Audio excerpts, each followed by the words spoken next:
it was about the dogs. Nah, it's about power.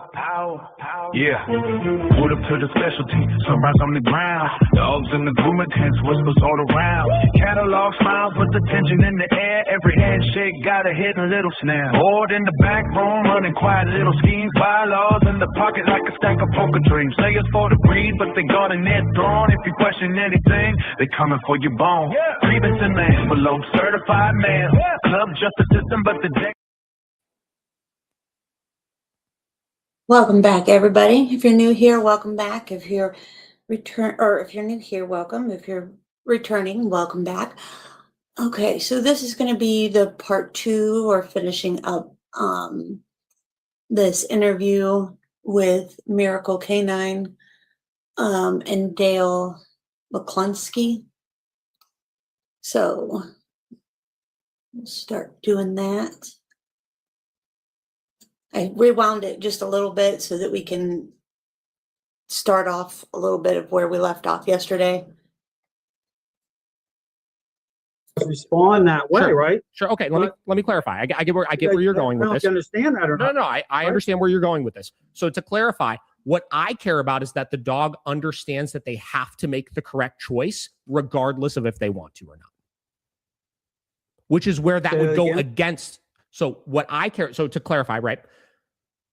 It's not just the choice. It's the fact that the dog understands that they have to make that choice, regardless of if they want to or not. That's right. So did we just come to, so that is my approach to training, is that the dog understands that whatever it is that I need for them to do, right, that they have to do that thing, whether they want to do that thing or not. No, but the problem is the core ingredients I talked about, influence and control, are not coming in at the right way. But help me understand the difference. So the difference right now, like I said, is you choose to proactively correct the thought of making the choice. Right. I choose to correct for simply making the incorrect choice. That feels to me like the only dilemma that we're having right now that we can't agree on. It's about being dialed in. No, it's about the core ingredients I talk. No, it's about your approach is a learning-based exercise. No. It's about. This is where I'm asking you to clarify. It's about motivating dogs. What's wrong with that? It's about how you're. Yeah, it's about how you're motivating the dog. Yes. Right. And I'm saying that how you're motivating the dog, meaning you use the example of somebody coming in with a bag of goodies. Yes. If the dog is making the correct choice only because they want to make the correct choice, that is a problem and does not solve the root of the issue. Right. Well, the problem is at a response level, right? Most trainers will immediately paint the picture of the sit down, come and stay as the main focus. Yeah, that's not what I'm talking about right now. I don't use obedience from that standpoint. I use obedience to manage the dog when they're not doing anything incorrect, but I need them to do something else, or to stop them from making certain decisions before I'm in a position to address that decision. But ultimately, my North Star of dog training, I've said this a gazillion times before, is that I want to micromanage the dog as little as possible with obedience commands because I want them to just make the correct choices. So like, for example, I have, just to give you an example. Go ahead. No. To give you an example, right? Like I have 4 dogs, right? All 4 of those dogs. Hey, T. So I just backed it up a little bit from yesterday. So where we ended yesterday, I played a little bit of that today. So it's just starting into what we didn't hear. So we heard a little bit of the end of what we did yesterday in today too, so that it plays smoothly from yesterday to today so that we can pick up where we left off yesterday. So now he's just starting to get into it, but he's,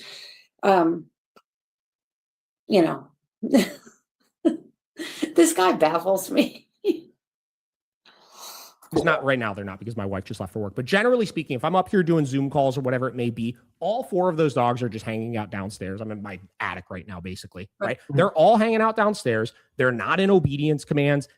They're allowed to be a dog, you mean? That sounds good. So we can get prepared for headaches. Yes, I've already taken my aspirin.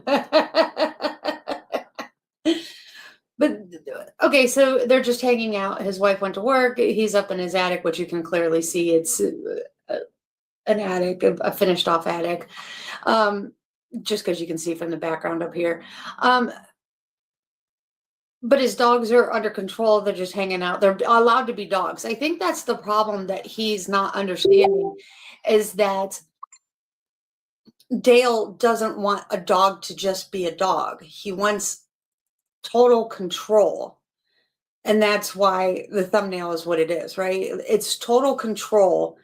And it's kind of like the narcissistic temperament, right?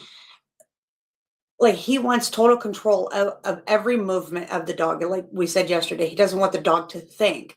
I think that's why, is this guy's name's Dave, right? Dave or whatever. This guy here that is on the screen, he doesn't understand that he doesn't, or maybe he's trying to get to the crux of it. He doesn't understand that Dale doesn't want the dog to ever think on its own. How does he know that they're fine? The dogs might be planning to take over the house and then the neighbor in the city. Right. Well, that's Dale's premise, right? Dale's premise is the dog, if left to his own devices, would be the selfish child, right? Would just be evil in general, would just go do something horribly bad. So you can't allow the dog to have a mind of its own. You can't allow it to be a dog. You can't allow it to just hang out. You can't allow it to just lay down in your house and just be a dog. Like my dogs are, well, Sasha's laying, well, they're both laying on the couch back there. So they can't just lay there and just be a dog. They can't just relax and be a dog. And I think that's the crux of what he's not getting to right now. I wish Dale would just say that. Can't be a dog. You don't have e-collars on. They're not disrupting everything that's going on or anything like that because they make good choices, right? They don't freak out the window at shit. They don't get into my trash can. They don't try to fight each other. They don't freaking, do all of the things that I don't want them to do. Oh, you mean they're just trained, relaxed dogs that are allowed to live in the house? That's crazy. How do you do that? Mine are on the bed behind me. I'm probably dead already and don't know it. Well, that's what the problem is, right?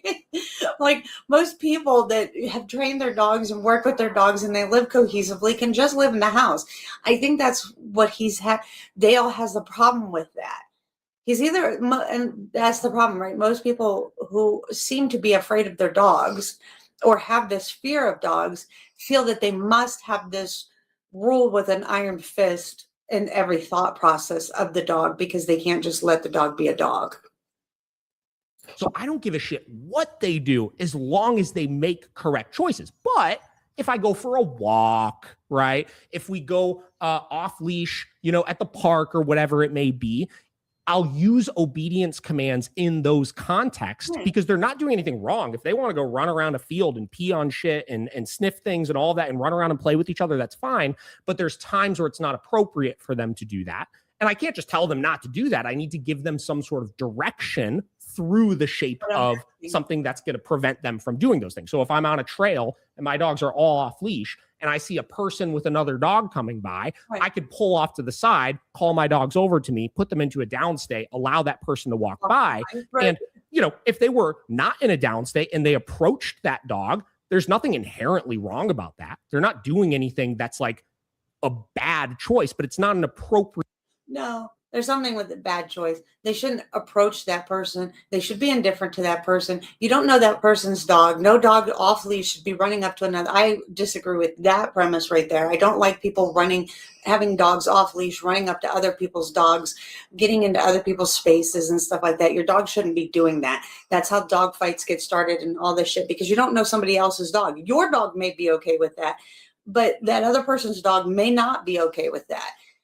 Your dog should be indifferent to other people and to other people's dogs. So no, I don't agree with that. Time for them to be doing that. So I need obedience commands in order to do that. Well, here's the problem. To define, like to reveal the current state of the relationship comes to, again, I talk about the core ingredients. Influence. It's like your litmus test, right? How it lines up to how you're interacting with dogs, the intent of that. So that's going to give you, right, the issue about the agreeableness of a dog based with those core ingredients online, the way that I describe them, that's going to provide. Yeah, you have somebody, you're on a field or you're on a walk, you're on a trail, you're out in the woods somewhere. Like for me personally, I'm always carrying, right? You have, and I'm not saying that I would do this, but you have a bunch of dogs running up to you that you don't know and stuff like this. you don't know how that dog's going to act with your dogs. And now everybody that wants these man killers and shit like that, like somebody could pull out a gun and just shoot your dog. Like like this guy, he may just shoot your dog because he doesn't know how your dog is going to act or anything like that. Right. Imagine Dale running, yeah, with a dog on a hike. Right. And your dog's off leash. Right. So this is what I'm saying. Right. I mean, there are people that don't like dogs. There's a whole community of people who think all dogs should just be unalived and that nobody should own any dogs. Just telling you, brown bears domesticated, right? But I'm just saying, there are whole communities out there. There's YouTube channels about unaliving all dogs, all kinds of stuff. So, like, having... Right. The war on dogs, mofos. Right.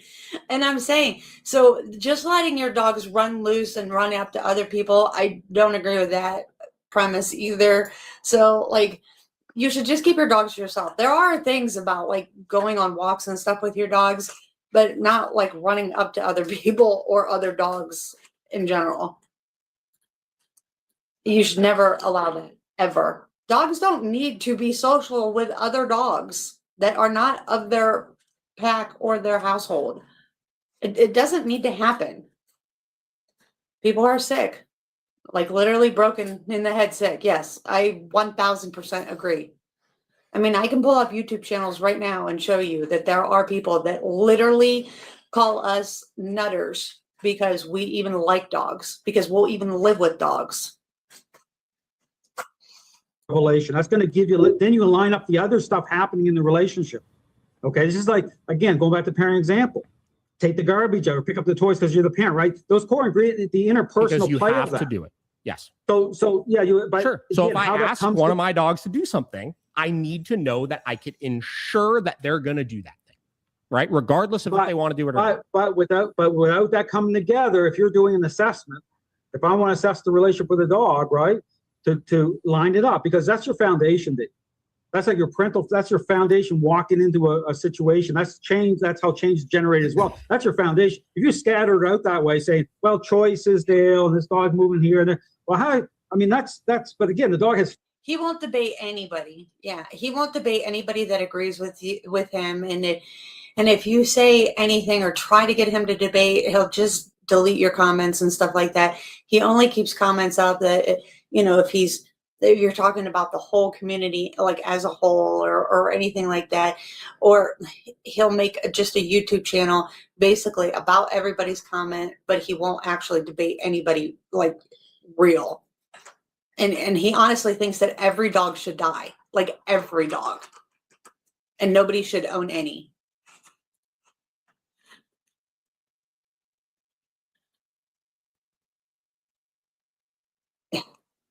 Freedom, right? The dog's making free will. The dog's making choices, right? No. And so you're assuming, you can be assuming half wrong, right? So what am I assuming wrong about anything that I just described a minute ago, though? Which is I make sure that I help them navigate learning to make the correct choices by making sure they understand there's certain choices that are absolutely off limits.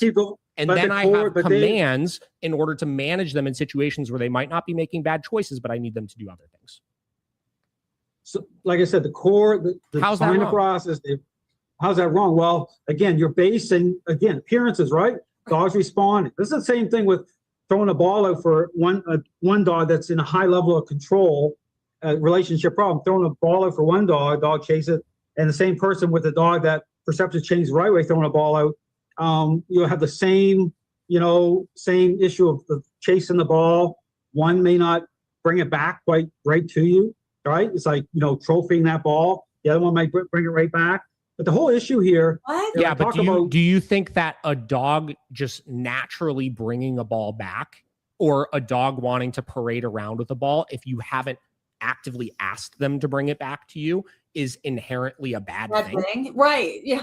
No, it's about connecting dots, David, as to actually what defines but that specific example used. You use the example of two people throwing a ball, one that has good influence and control over the dog, one that doesn't, and the one that doesn't, the dog parades around with it, the other brings it right back. But what I'm saying is the dog bringing a ball right back really a sign of if you haven't asked them to bring it back, is that really a sign of you having really, really good control over that? That's a learning, getting back to things being learning based. You have to teach them.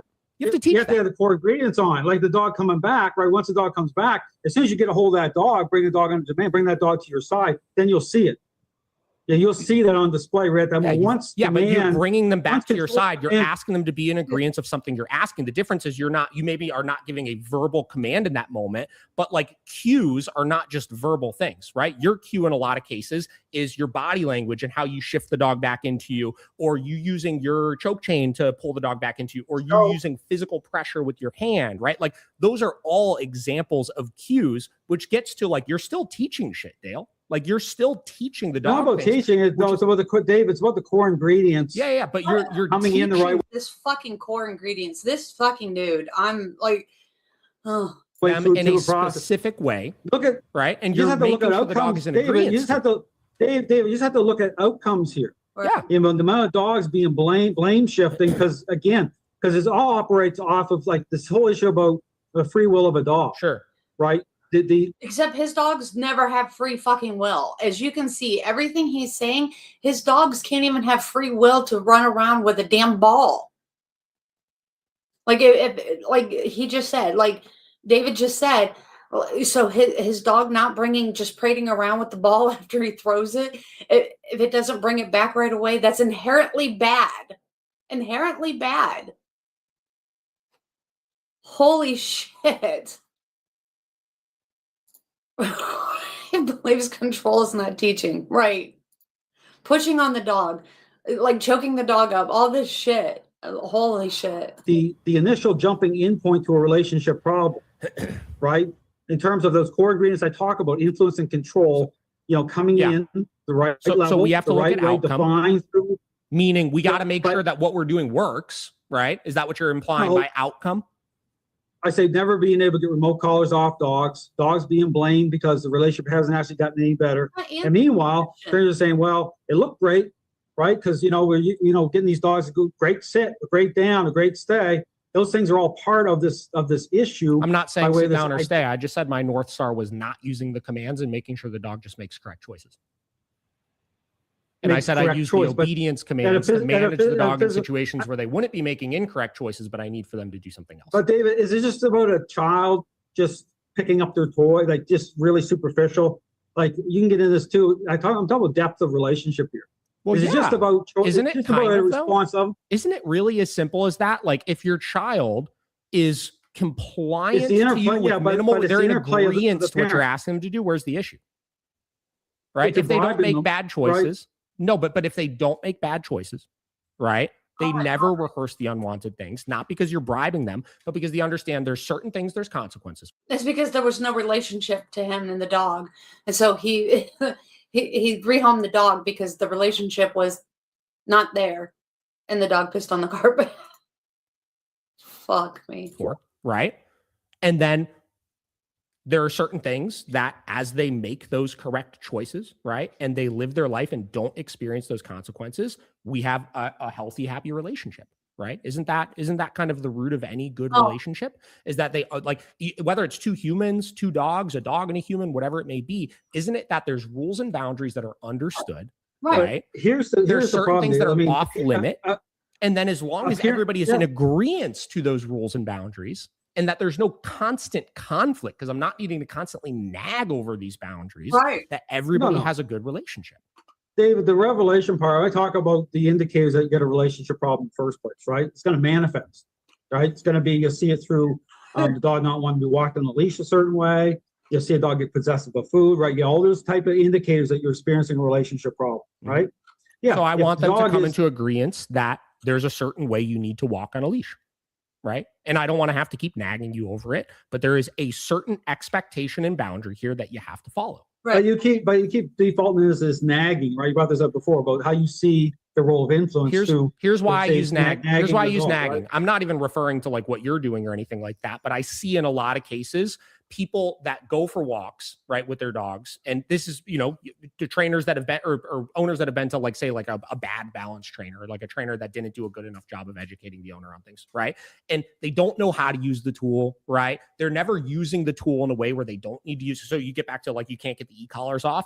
I agree that that's a problem to an extent, right? I agree that it's a problem to an extent from the standpoint of I find a lot of people have to have the e-collar on all the time because they need to actually use the e-collar all the time, right? They need to constantly be hitting that button in order to get the dog to be compliant to them. No different than I see a lot of people can't get off of a freaking leash ever because they're needing to constantly be communicating with the dog through the leash, right? So I agree that that's a problem, right? So when I look at nagging, I generally look at either inconsistent criteria as far as where you're giving the influence or the nudging or the corrections or whatever it may be, where the dog never understands how to avoid that boundary or that consequence, right? That's it. Or they're using it at not proper intensities. I'm sure you obviously know, let's just use your example of like your push pull when you're getting a dog into a physical sit position or whatever it may be. It's going to vary how much pressure you need to use on your push pull to get the dog to come into agreement with it, right? And if you're not overly forceful. I mean, the thing is, it's about but still, the pressure needs to change, right? Like there are certain times where they could be very agreeable, and you could use minimal pressure to get them into it, and there's certain times when they're really pushing back on you where you have to use quite a bit more pressure, right? Well, because that's the rules of negative reinforcement. No, you wouldn't. The whole intent here is about intent. He's such a liar. He's such a liar that not necessarily. What is he talking about? That we watched his videos on the one that where it says the thumbnail is they lied, right? Because he sat there. How many times did he do the one where he really pushed the dog down, and then after a couple of walks and stuff, he barely touched the dog, but he still felt that he needed to push on the shoulders. Remember, I pointed it out. And so he's lying when he says not necessarily. That's such fucking bullshit. Right? I don't know why he needs to argue about anything. He can just agree. Like, why can't he just agree? Yeah. And that pit came from a rescue. Like, it wasn't already trained for most of these basic obedience, right? Because in rescue, they do all the basic obedient bullshit. They make sure that their dog's okay, all of this stuff. I mean, they go through the basic stages of this shit, like, or whatever that thing was. I don't even know. Was it the one dog that, I don't know, it was a black dog or a brown dog, whatever. I don't know. Anyway, we looked at a couple of his different videos, but even the pit, that thing, he had a day 1, hour 1, and that thing, it came from a rescue and then went to the lady, and then she wanted to work on a few things with it, and it went to him, and it wasn't even there for the things that he wanted to train it for, which, coming from a rescue, let's face it, they work through, especially being a pit bull, they work through a lot of different things to make sure it's okay with a bunch of shit before it goes to, I don't know. Like, I don't understand why he can't just agree with some of the shit that David's saying. As the type who has to always get the last word. I am right, and everyone else is wrong. Well, that's what he's trying to do, is everything that he's saying, that David's saying is correct, and he's like, well, not necessarily, or well, and he likes to use all these stupid buzzwords that nobody knows what the hell the buzzwords are. Too, right? It's about the dog coming into agreement, not triggering off conflict with the dog. Sure. Okay, that way. Yeah. So by using an appropriate amount of pressure. In 30 years, I've only been bitten one time. Sure. Okay, it wasn't even dog's handling. So, but bribery-based dog trainers can make that claim too and never change the dog. So, but the point is, the pressure, we talk about pressure, yeah, it's what I call kinetic, okay? It means that... He also likes to throw in this other bullshit that, like, has nothing to do with the conversation at hand. Literally saying, right, but a lot of fluff, right. I wonder if he has one of those AI things, like, how, like, you can go for interviews now, and you have, like, an AI answer, like, right? So you can download an app or whatever. My one friend was telling me about it. So you can download this AI answering thing. So while you're like on the interview, you can download the AI app and it will listen to the conversation and it will help you respond to the questions being answered or asked to you, so that it can like give you the answers that best suit whatever job you're going for, just so you don't have to like think. I was like, what? Yeah, but it's like called AI answer, like for job interviews or something. I forget what it's actually called, but yeah, it's some kind of AI answering for job interviews. Wonder if he's doing something like that, because all he's doing is like answering. In IT, most interviews more so in coding people are shit. They use AI. Okay. Yeah. But that's what it's like, because it's all the same stuff. He's just regurgitating the same thing. He's not really like just answering. Well, you're pushing on, when I'm pushing on a dog, bring a dog under control, intentional control and influence, right? It's like a couple being dialed in, right? It's like knowing, right, when, how much to push. You're not, if you try to get overly forceful with the dog and you get into this type of situation where it's dog's gonna. Okay, so that just answered exactly what David said. The pressure is different per dog. Did he not say that? He just said that. But he said no, not necessarily.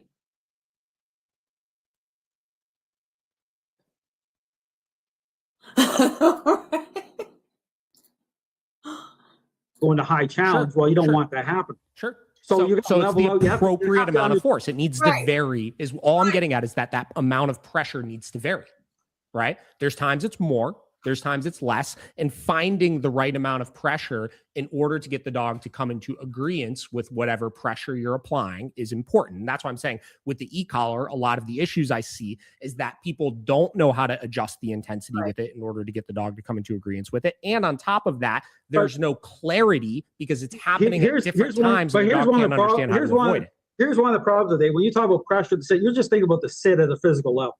Well, I'm not talking about whatever it is you're trying to get the dog to do. Stop thinking about that thing over there, right? To stop thinking about that dog over there. No, Dave, there's a difference here because it's about those four ingredients. It's about the interaction itself, all right? The issue about control and influence. And the amount of pressure we're using plays into the interaction itself. It's a part of the interaction itself. It's part, that's right. It's brought in that way through the interaction, right? And so, but you might talk about moving forward, this issue about being dialed in, the dog's thinking, again, aware you're in the middle of a relationship problem, and you'll see it translate to it. So I talk about supply source, how a dog's mind is moving. You see the head's pivoting. That's a problem. You have to. Yeah, we talked about that already, though. And we already talked about the fact that because you didn't watch my entire video, you didn't see that the stinking thinking went away by the end of it. Right. But the problem is you're still at a physical level. If you're dialed in the right way, the stinking thinking went away. That's not the physical. The stinking thinking is not the physical level.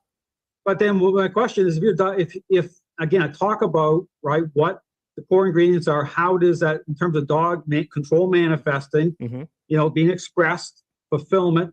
You see how even in that video there, the dog being yelping, right? When you're using that prong collar on the dog, right?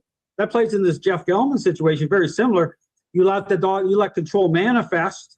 It's that contrast, David. So an example, people can watch that video. That's why I made a comment about that.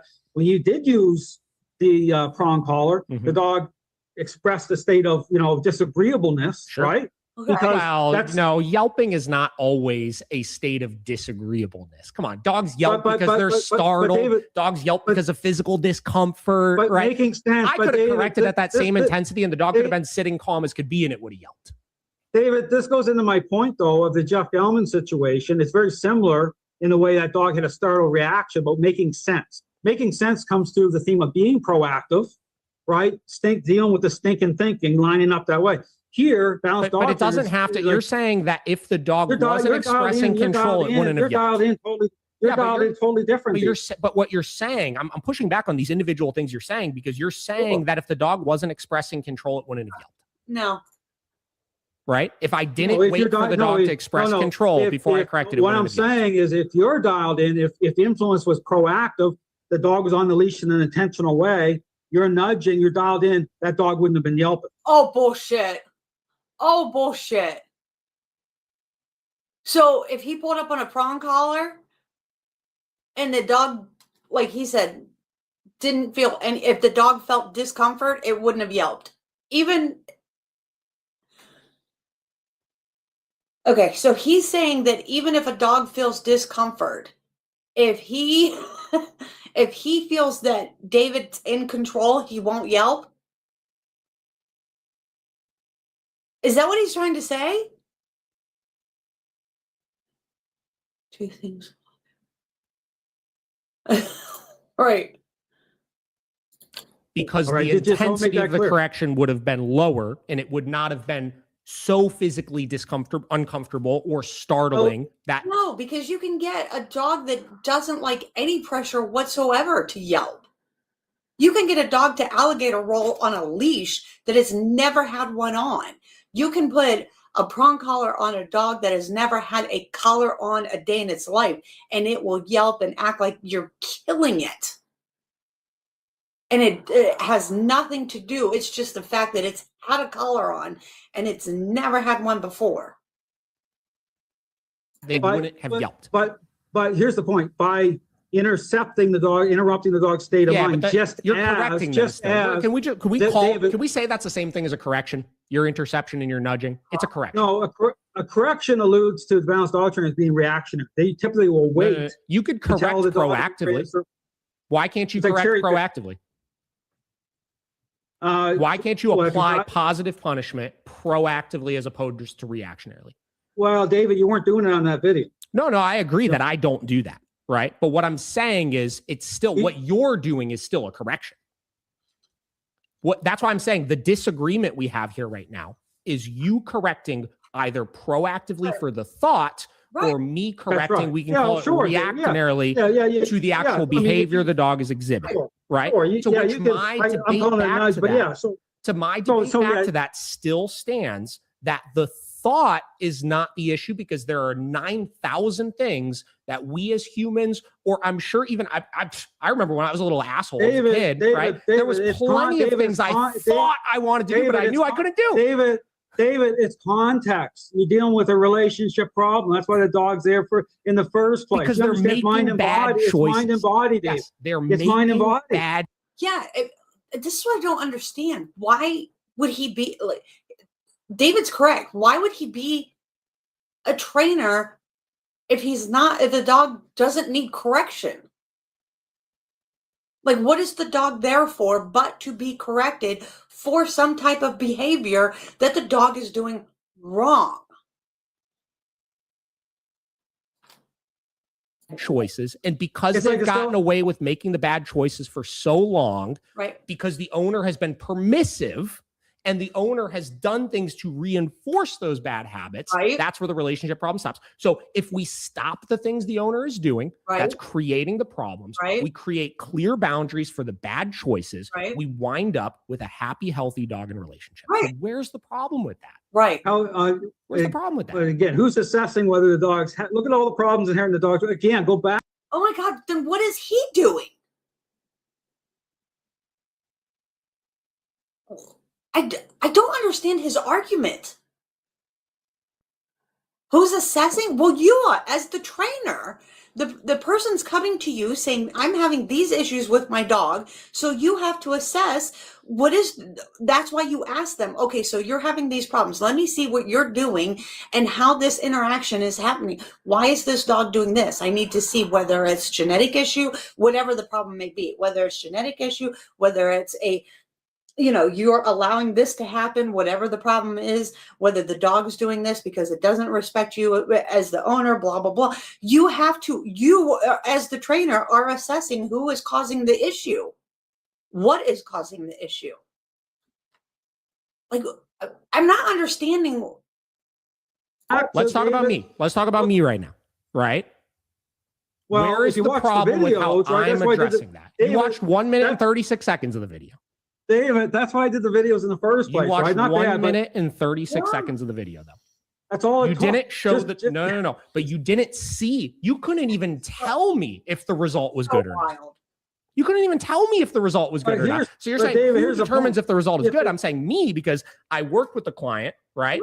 I saw the results firsthand, and I put the video out there to show what the results were. And what you're saying is the process was wrong. If you're dialed you don't even know if the result was good. Listen, David, just a second. If you're dialed in the way I describe it, you would be engaging at the level I do. You watch, I have 3,000 videos. Go watch my videos. You'll see me at the connection point. But who are you? Like he keeps saying who's assessing this. But who are you? Like, I don't know either one of these. So I'm not like, cheerleading for either one of these, but one makes sense. And one is like, what?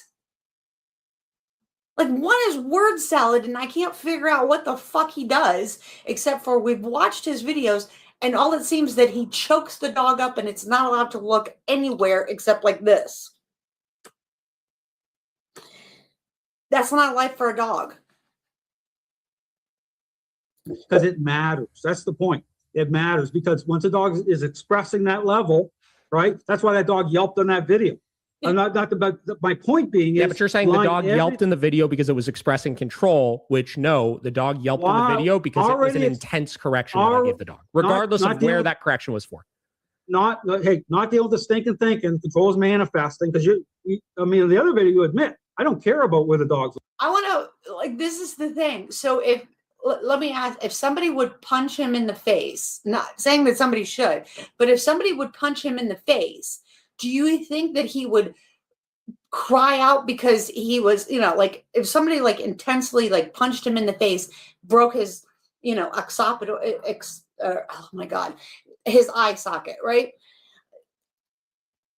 Or his nose.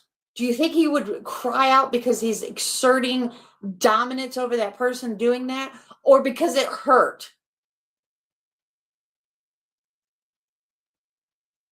Occipital bone. Yeah. But I couldn't, I was so frustrated for a second. I couldn't think of the bone. But do you know what I'm saying? Like, if somebody breaks your finger, do you think that you cry out in pain because your finger gets broken? Or do you think it's because you're exerting dominance? Does that thought even make sense? And I know he knows the way around a joke chain, right? This doesn't even make sense. That doesn't even, it doesn't even correlate. This dog yipped or cried out because it was exerting dominance.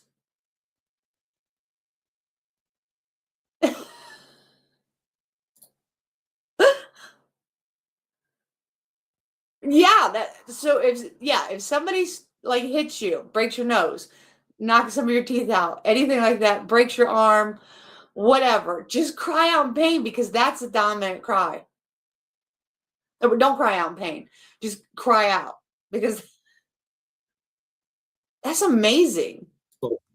I care about where the dog's looking, based again on the fact that I'm dialed in, because the dog's gonna be more agreeable. It makes sense. It's clarity. It's gonna make sense that dog, if you're dialed, just like the parent being dialed into a selfish child. No, that's it. If somebody comes up behind you and scares you and you go, ah, that's you exerting dominance. This is wild work, people. At the beginning, once they have all the information, they say, you know what, I'm dealing with a selfish child here. I'm engaged. I'm dialed in. I'm in their airspace for a period of time. Okay, so it makes sense to the child. Child may not like it, right? But it's about. But if they cry out, they're exerting dominance. Just so you all know. May not like it, but wild.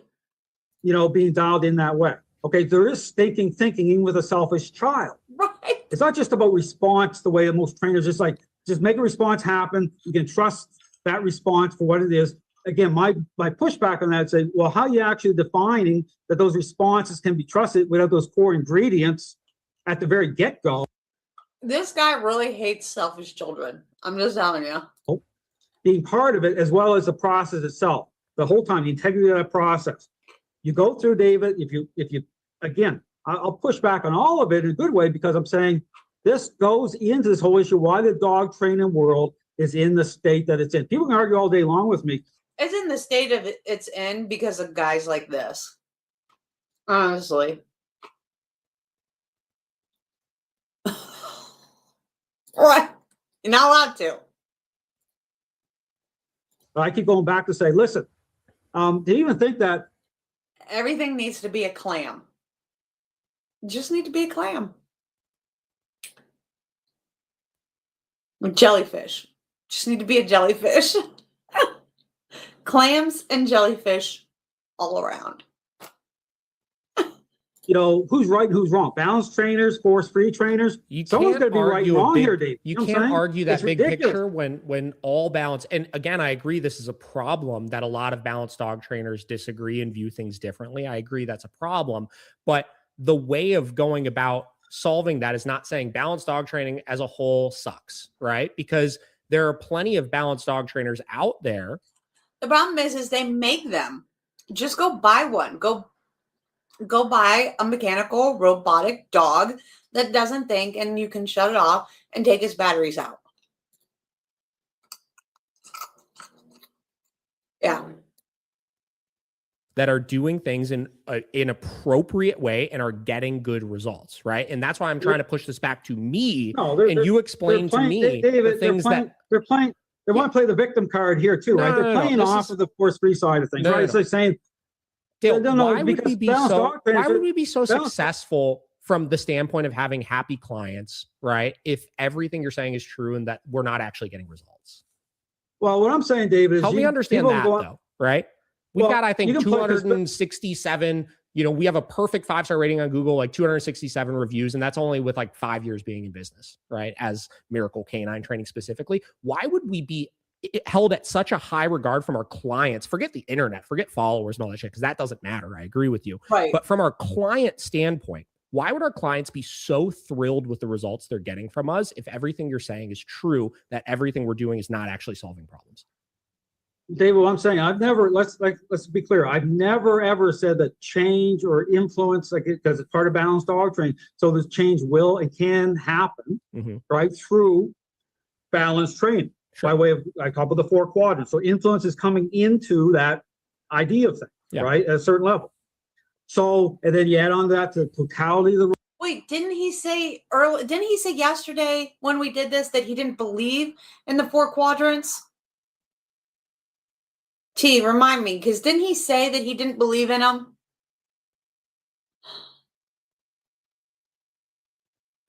Relationship. I get into that. We didn't talk much about this, but that plays a part too. The level, the dog's social need level. Just like some kids need a stronger parent. So you get into, every dog has a type of need. The social need level will be higher with some dogs, right? So those things play a factor in this. But here's the thing. I talk about the inherent problem of this idea. You look at the collateral damage of this idea through the blame shift. Right. Breed-specific bans.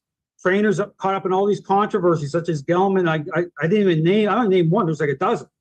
You see all of the dog training worlds in the state that it's in. Balanced dog trainers are almost like so much of that has to do with the bans that are coming this way, obviously, which we, again, just talked about multiple times, that nothing we could do is going to stop it. But some trainers think that if they try to nice things over or portray things in a different way through media and stuff like that, that they're going to win the fight, which I agree with you. That's not the case. That's not the way of approaching this. Being honest about how we're using the tools and being honest about the purpose of the tools. You stop it by bringing clarity into a process. Get the process right. Okay, that's how you stop it. You're not going to stop it as a balanced dog trainer. So people can go on, because what's coming next, okay, you see it, legislation. You see it happen in the UK. You're going to see it happen in Canada. If you want to be a dog trainer, you got to sign over fully to the force-free side. That's coming, Dave. Yeah, okay. Sure. So and it's a mess and it's awful, but there's nothing we could do to stop that if it's actually coming. I don't believe that. Because people still do it. They'll do it behind closed doors. They'll do it, underground, all this stuff.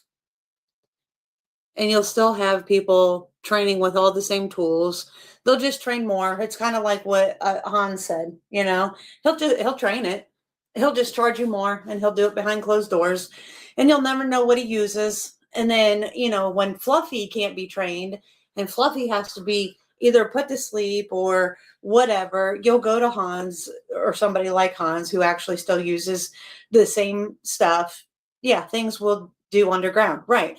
I mean, do you think, you know, during Prohibition, they didn't have alcohol? You know, I mean, you think, you know, when they did away with, you know, tattoos and stuff like that, you know, the ink for certain tattoos. I mean, like, look, in prison, you can get tattoos in prison. It's illegal, but they still do it. You know, I mean, just because you can't do it by law doesn't mean it won't be done. You know, I mean, look at the drug sales. You know, look at illegal gun sales. You know, you can put all the restrictions you want on all the people who do it lawfully, and look at all the stuff that's done underground, behind closed doors, you know, all this stuff. It'll be done. It just at a higher price.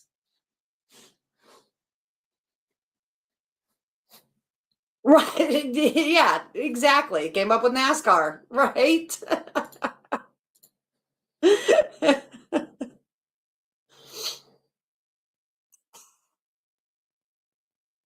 You know, I mean,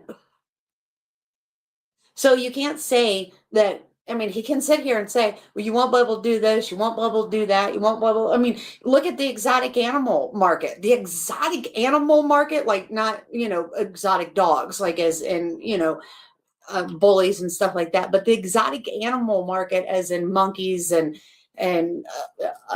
feral cats and, you know, stuff like that come across from other countries.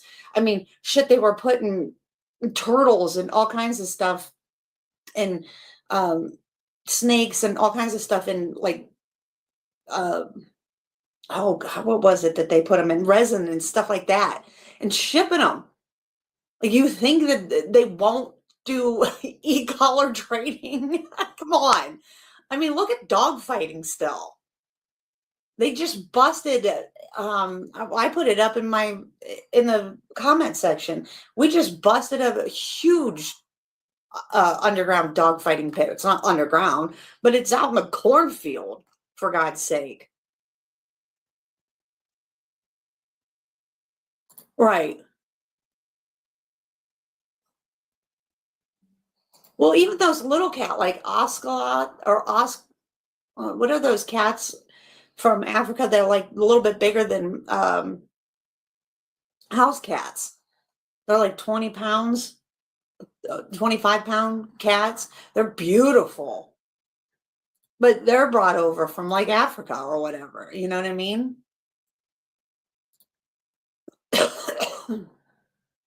Yeah, they're big business.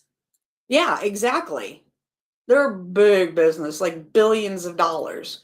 Even those little monkeys, like they're like little monkeys that like are no bigger than they sit on your finger and stuff like that. African servals, yeah. Oscalots, yes. Okay, well, whatever. But you know, African servals, the oscalots, they're like all kinds of stuff that they sell that are just crazy that you're not allowed to have, and a lot of people have them. And what are the I know they're illegal in a couple places, but you can have them, the ring-tailed monkeys. House cattish. Yeah, caracals. Yeah. They're like all kinds of stuff. I watch shows on all this stuff that they bring in. It's not illegal, but you can have a lot of work. Capuchin, yeah, the capuchin monkeys aren't illegal. You have to have a permit and all kinds of stuff. But my one friend has one. They're gray and white and have a ringtail. I forget what they're called. I love the capuchin monkeys, but holy crap, they can be bitey. How you stop is actually provide clarity through what a process is by way of role of influence. You're like, as a balanced dog, I keep coming back to this. It's very difficult to have a conversation with a balanced dog trainer who's already convinced himself, in spite of all the problems in the dog training world, just look around, convince himself that, you know what, life is good. You want to talk about something that is crazy. Lemurs are freaking crazy. But yes, lemurs are very popular in Ohio for whatever reason. Monkey bites. Yeah. They pee on you. A certain dominance. Yeah. So the lemurs, and then they're the black monkeys with the really long arm, like spider monkeys. Yeah, the spider monkeys. Lemurs and spider monkeys are extremely popular in Ohio. I don't know why. You know, we got lots of followers here. My clients are all saying how happy they are. Meanwhile, right, I'm saying, no, there's inherent problems here. You see them all over the place. And then, you know, you're in a defensive lockdown mode, right? Saying, not you, but just saying in general, right? Of not wanting to confront the real issue in the dog training world. I talk about it. We're overpopulated in everything. We want to have a lot of laws and a lot of things.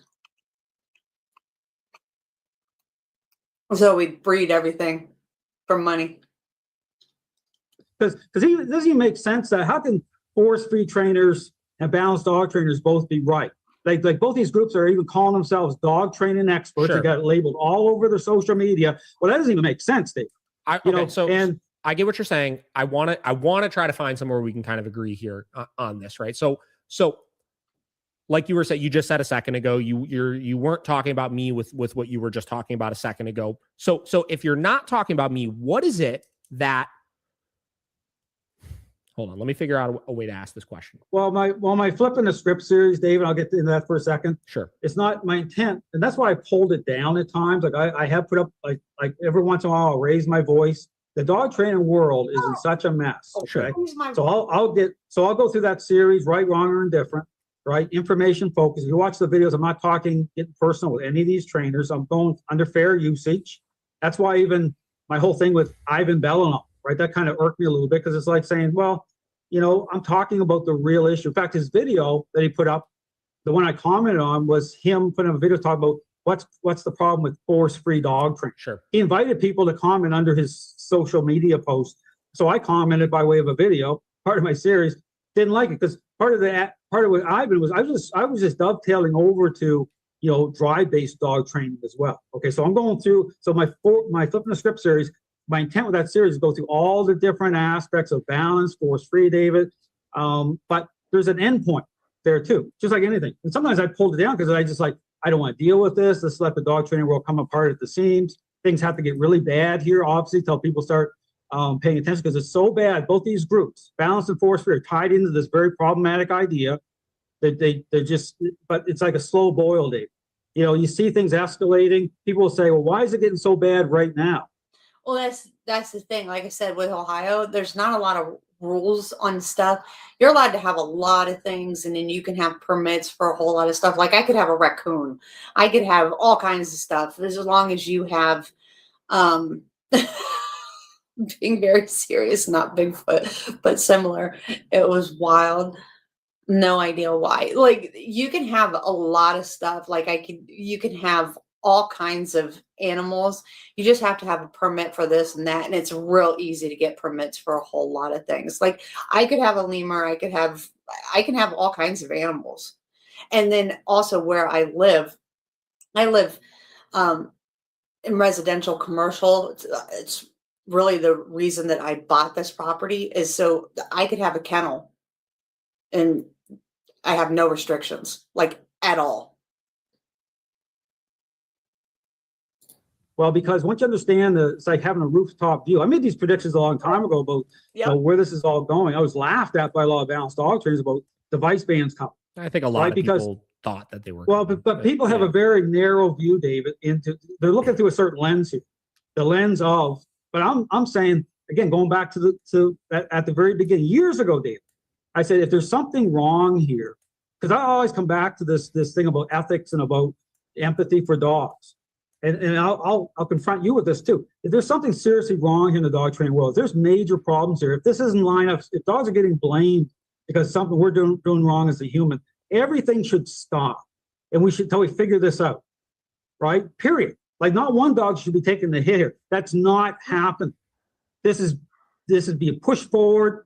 And meanwhile, all these bad things are happening. I'm saying these are no accidents or coincidences. This is all part and parcel of this idea of things. So I think I line this all up. I think I'm figuring out a place where we probably agree a little bit, but I don't know the solution for this. So you mentioned something a second ago. You said, if there's an ethical problem, right, in the dog, we'll say the dog training world, right, that Sure. we should pause everything and we should figure out how we solve that problem, right? So you said That's that a right, second yeah. ago. And Pause everything, like all training, so no dogs get trained. I would say something I've been very vocal about on the podcast, Josh and I talked about it all the time, is the fact that there is a huge ethical problem. And it might not be the ethical problem you're thinking, but the ethical problem that there are a lot of dog trainers out there that are taking a lot of money from people to try to give them or pitch them this solution that isn't actually working. And I think that we agree on that, right? And from my standpoint, I see it from the standpoint of owners going from trainer to trainer to trainer. I see it from the standpoint of a lot of and I see this in the balanced dog training world, a lot of balanced dog training selling these board and train programs and then working with the client for 30 minutes when they come pick up the dog and then never seeing them ever again, almost implying that training the dog is the problem. The dog needs to have training and then all of your problems at home, right? I think listen, look, there's a lot we can agree on, but I have to understand at a certain point, what am I always going to default back to, Dave? I'm going to default back to what I know to. And again, I nothing's hidden. I put it all out there. So, the dog training world's in but are those the balanced training problems you're referring to? Are those a lot of the balanced dog training problems you're referring to? Is that there's not enough emphasis on the owner? There's people taking a lot of money from people, right, and not providing any sort of results. Right. It's a process. It's what defines a training process once a relationship problem is underway, Dave. That's what I'm going to go back to, because there's the inherent problems in the dog training world, whether you talk about board and training or whether you talk about people taking money for this and that.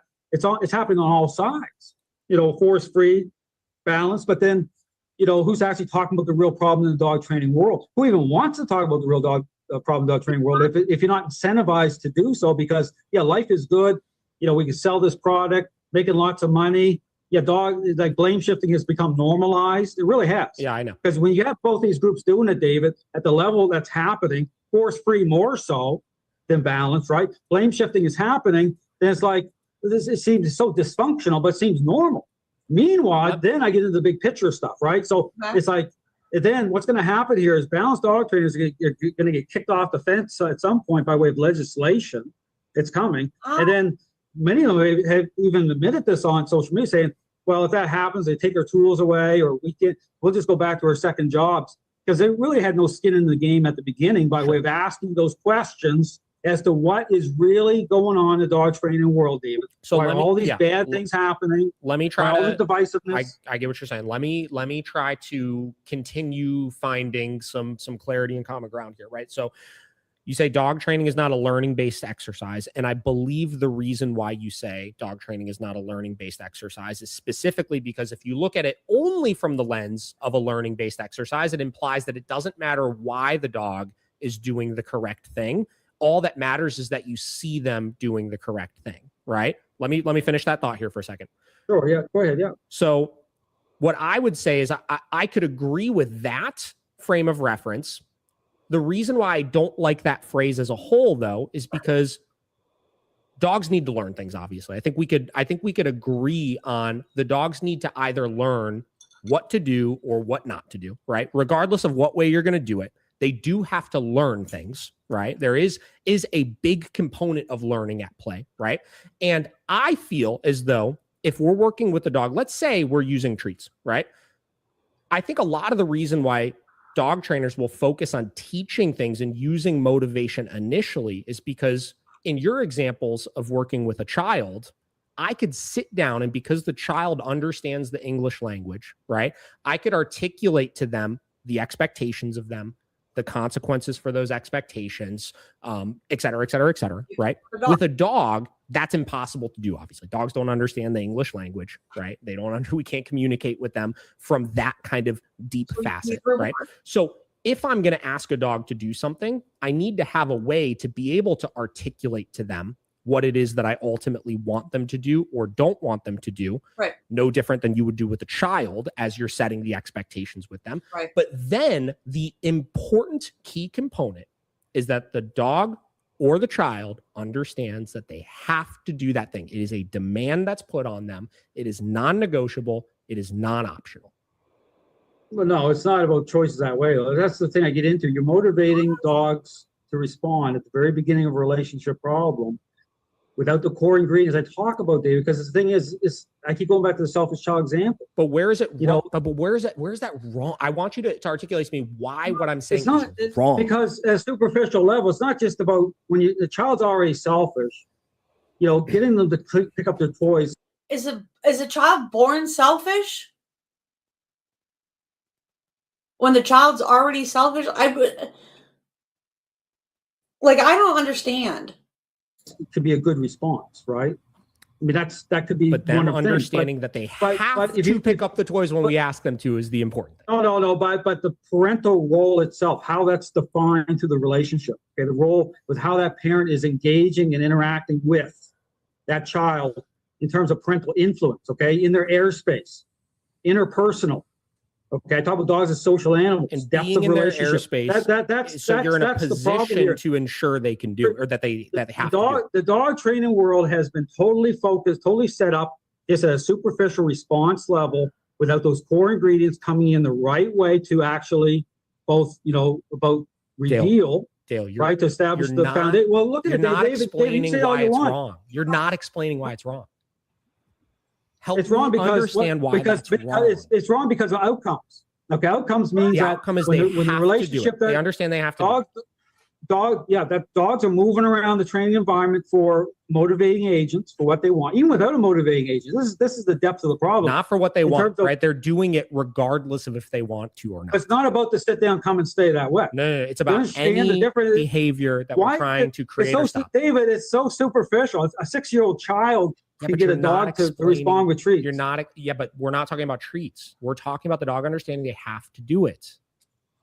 Where am I missing something? But the have to do part, yes. See, that's the problem. The demand part. You've said many times these things have to be demands.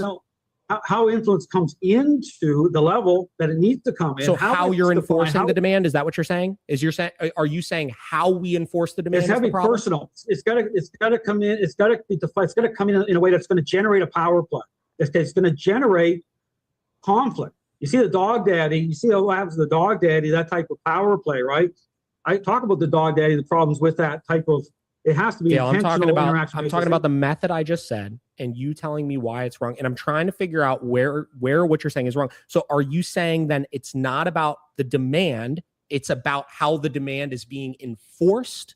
Where is it wrong? Where is the incorrectness of my statement? It's about the process, about how it lines up, okay, how it's defined through how the demand so itself. Where in that process is it wrong? You're talking about a remote collar or using a correction within, okay, this idea that trains to learn with motivating dogs to respond. So this is where the 4 quadrants come in, right? With trying to firm 4 up. Quadrants exist everywhere.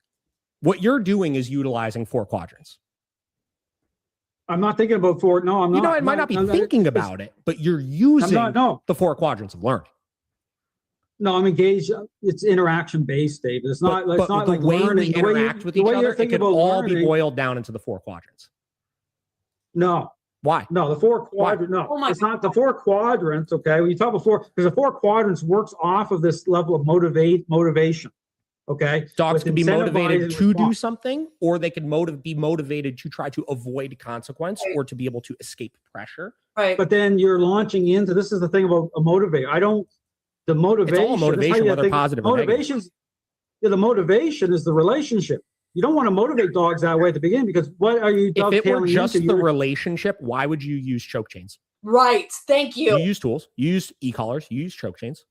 If the relationship is the only motivation, why do you need those tools? Right. No, influence is still coming through. So it's still attached through, again, defined in and through the interactions themselves, the extension of the person. So even tools take on different meaning. We talk about a remote collar, how I use a remote collar. I use it as a secondary tool. I would never use it that way as a pivot point anyway with walking down the street with a dog. Well, Okay, you 'cause use it to again, when correct a dog in a crate. If you could use it to No, no, correct a you can't- dog's you can't- behavior in a when you crate, why push can't you use David, it when you're elsewhere? He does. He did it on the service dog, the pit bull going to Walmart. Oh, I'm so glad this guy gave him so much pushback. pushing that button. All right. When I talk about nudging the dog, when I talk the level of dog's thinking, how I'm, being proactive with nudging the dog at Correcting a the certain point, dog, the dog's yes. expressing control. You can't, if you're trying to do that with a remote collar, you got a problem. Because there's no All right, 'cause direction you to can't- it. Well, you're connected, intentional control through the leash, David. Yeah, It's yeah. like, say, give A me leash has feedback, it's gonna direction. give me feedback. I've watched What's you. that? I've watched you like in some of your videos how you're giving your corrections or Yeah. your nudges, right? And you're doing them in a way and in a direction that's getting the dog. Like I watched one of your socialization ones yesterday, I think, with a dog named Ace, and you had your dog out. And you're trying to get Ace not to look at your dog, right? And Yeah, sure. he's looking over this way, and you're correcting this way, which gets him to shift his attention that way to follow that correction. Yes, with an e-collar, an e-collar doesn't have the directional power to be able to do that same thing. That's why a choke chain or a pinch collar or a leash and flat collar. But David, I'll just pay. But when I talk about a remote collar not being an ideal tool for that, it's because to make the adjustment with the variance of influence, right? If I'm nudging the dog, right, at being proactive, the levels at which I'm doing that, it's when I'm doing that ahead of the curve of the dog's mind, just as just as the dog is starting to look towards, as control starting to manifest, because again, the dog's there because the dog is reactive to other dogs, right? So I'm not waiting. So I'm nudging ahead of the dogs. The dog's going to be more agreeable to it. That makes sense to the dog. If I'm trying to work it's very a leash and collar, any type of collar you want, is going to make more sense to a dog initially, right? Because of the fact that it has a clear direction to it, right? If you want the dog to shift its attention this way, they're going to feel and understand that pressure move. Right. It's no different than reins on a horse.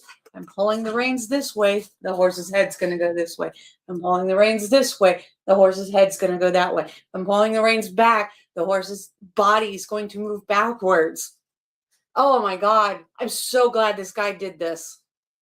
Moving them in a particular way. Well, it's not, if you watch it, but it's about what influence. It's not about, because even when I'm doing the push and pull, if you pay attention to the push and pull method, he can name it whatever the fuck he wants to name it. He can try to use these, terminology. This is what I hate about terminology being changed and fluid, and you can do it whatever narrative. He's trying to give like this new age bullshit or whatever the fuck it is that he's trying to do, to say that he's not this type of trainer or that type of trainer or whatever he wants to be, but he's doing the same thing. Head isn't turning in because I'm pulling the leash in a certain direction. Okay. The push and pull, you'll see the dog's head, David. Influence is affecting the dog's mind. You'll see the dog's head go inwards. Yes. No, I get what you're saying. I get what you're saying. So the dog is shifting its attention to you because you're becoming relevant, right? You're becoming relevant to that dog. The dog's like, wow, this dude's making me do shit. I better start paying attention to this guy. And as you apply pressure, as you apply influence, that happens. Influence is intercepting. It's affecting the dog's focus. You're becoming relevant. That's right. It's drawing the dog's You're attention. becoming relevant to the dog in that moment, right? Right. More superficial language, but I'm just half teasing here. But yeah, the dog's focus is changing, Dave. Like, for example, if you watch my service dog training videos, like the 4-month process, gives you a better idea as motivation. Motivation, I will motivate a dog to respond. Yeah, I heard you talk about that before. And obviously with service dogs, you're not dealing with an inherent relationship problem going into that. You're dealing with teaching a dog skills that they need to be a good service dog. Many times I am walking into a relationship problem with these dogs, because these Initially. dogs oftentimes. But when you're doing your task training, obviously at that point, you're probably past the relationship problem. It's switching. Oh, that's right. So understand there's a sequence here, Dave. It's like, understand, like when I talk about cleaning up the relationship, right? Shifting the focus of the dog. Cleaning up. Then once the focus is generated the right way, David, and then getting into motivating the response. You're probably looking at the clock here. We're probably over here a little bit. You're fine. I got a couple more minutes. So okay. You can keep but going. All I'm saying is the service dog process really kind of highlights and shows how everything fits into place. Okay, so there's like a time and place to motivate the dog to respond. Sure. So, because if people look at my videos and say, because it's like, it's relationship focused at the beginning. I think we agree on and this. Then, to the balance, but we again, my encouragement Forget, to you, David, can you for a second, just throw out the balance trainer for a minute and just talk to me as if you didn't know I was a balanced dog trainer. Because me being a balanced dog trainer doesn't change the points that I'm making.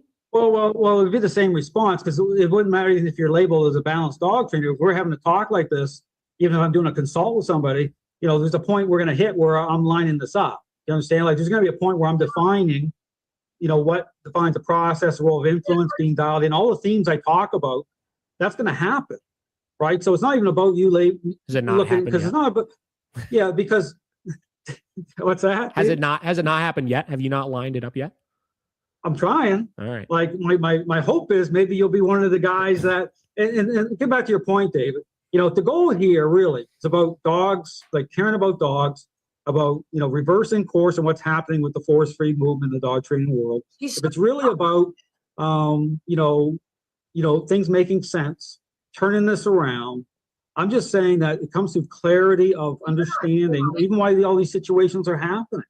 Even through my Flipping the Script series, I've wavered even putting up that series because my thing is, and this comes from my Christian walk. I'll put that out there. I know, but I've wavered because at the level of getting involved in this type of thing where it's so divisive and people get so upset and there's so much hostility, to me, because sometimes when I take down my videos, happened in the past where some trainer will think, oh, Dale took down his videos because they won some argument with getting personal. It's never about engaging. Like I give you kudos today for actually being the first balanced trainer to actually want to engage with me this way. And I appreciate that, Dave. You seem like a nice guy. But here's the thing. When I talk about... I know, and you keep making jokes, and he's trying to figure you out, trying to have a real conversation, trying to give you an opportunity to explain what it is that you do, and you can't. All these situations happening, my hope is that this gets, by even the Flipping the Script series, you go through it. Oh my God, you don't hear me getting... Nobody cares about your Flipping the Script, nothing. Personal, like saying this guy's a loser. I agree with that. Or this guy's an idiot. I didn't get that vibe.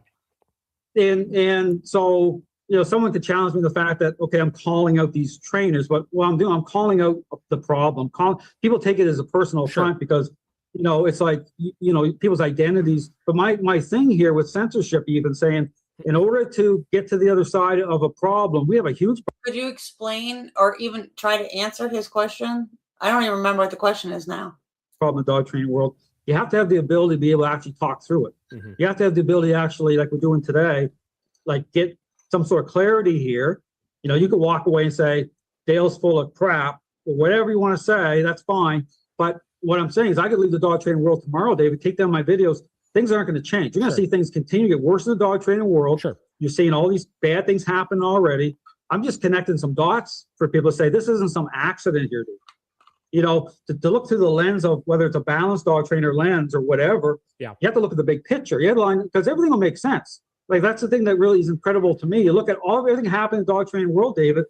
My, just like I said from the beginning, if there's something we're doing wrong, which there's something terribly wrong in the dog training world at this point in time, there's something we're doing wrong. We need to audit this properly to say, what is it? What's going on here? Perhaps we can agree on that. I think we could definitely agree on that. And I think just for, not that I'm trying to rush out of this conversation, but I think a good way to kind of wrap this up and and I'll kind of give you my perspective on this kind of conversation and where I feel like I kind of am ending with this. And then obviously you could do the same. But I think my issues / opinions on everything are, and the reason why I wanted to have this conversation is, one, my problems with some of your flipping the script that you've done have nothing to do with you calling out individual trainers or, like you said, calling out, a product or anything like that.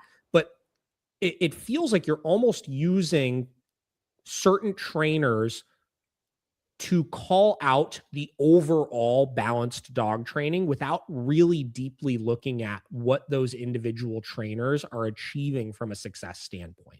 And the reason why I feel that way is because of how you conduct them, where you watch just a minute and a half of the video and you give your critiques of it and say, I already know how this is going to go, implying that every single balanced dog trainer is doing everything exactly the same, right? So that's one of the points. The other reason why I wanted to have this conversation is because I have no problem with how you train dogs, right?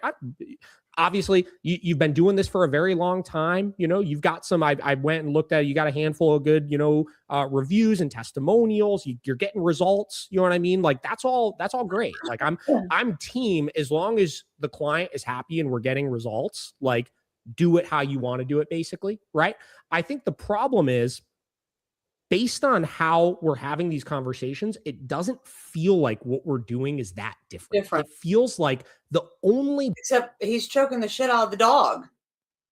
And for me, looking at the dog, it's breaking the dog down. From how David's explaining how he trains, I wouldn't say he's breaking the dog down. Now, of course, I haven't watched any of David's videos or anything like that, so I wouldn't know if he's breaking the dog down to the point where the dog is sitting there like, oh my God, with his eyes bugged out and he's snorting and all that stuff. So I don't know how he trains, but watching Dale's videos, holy hell, the poor dogs aren't allowed to even think for themselves.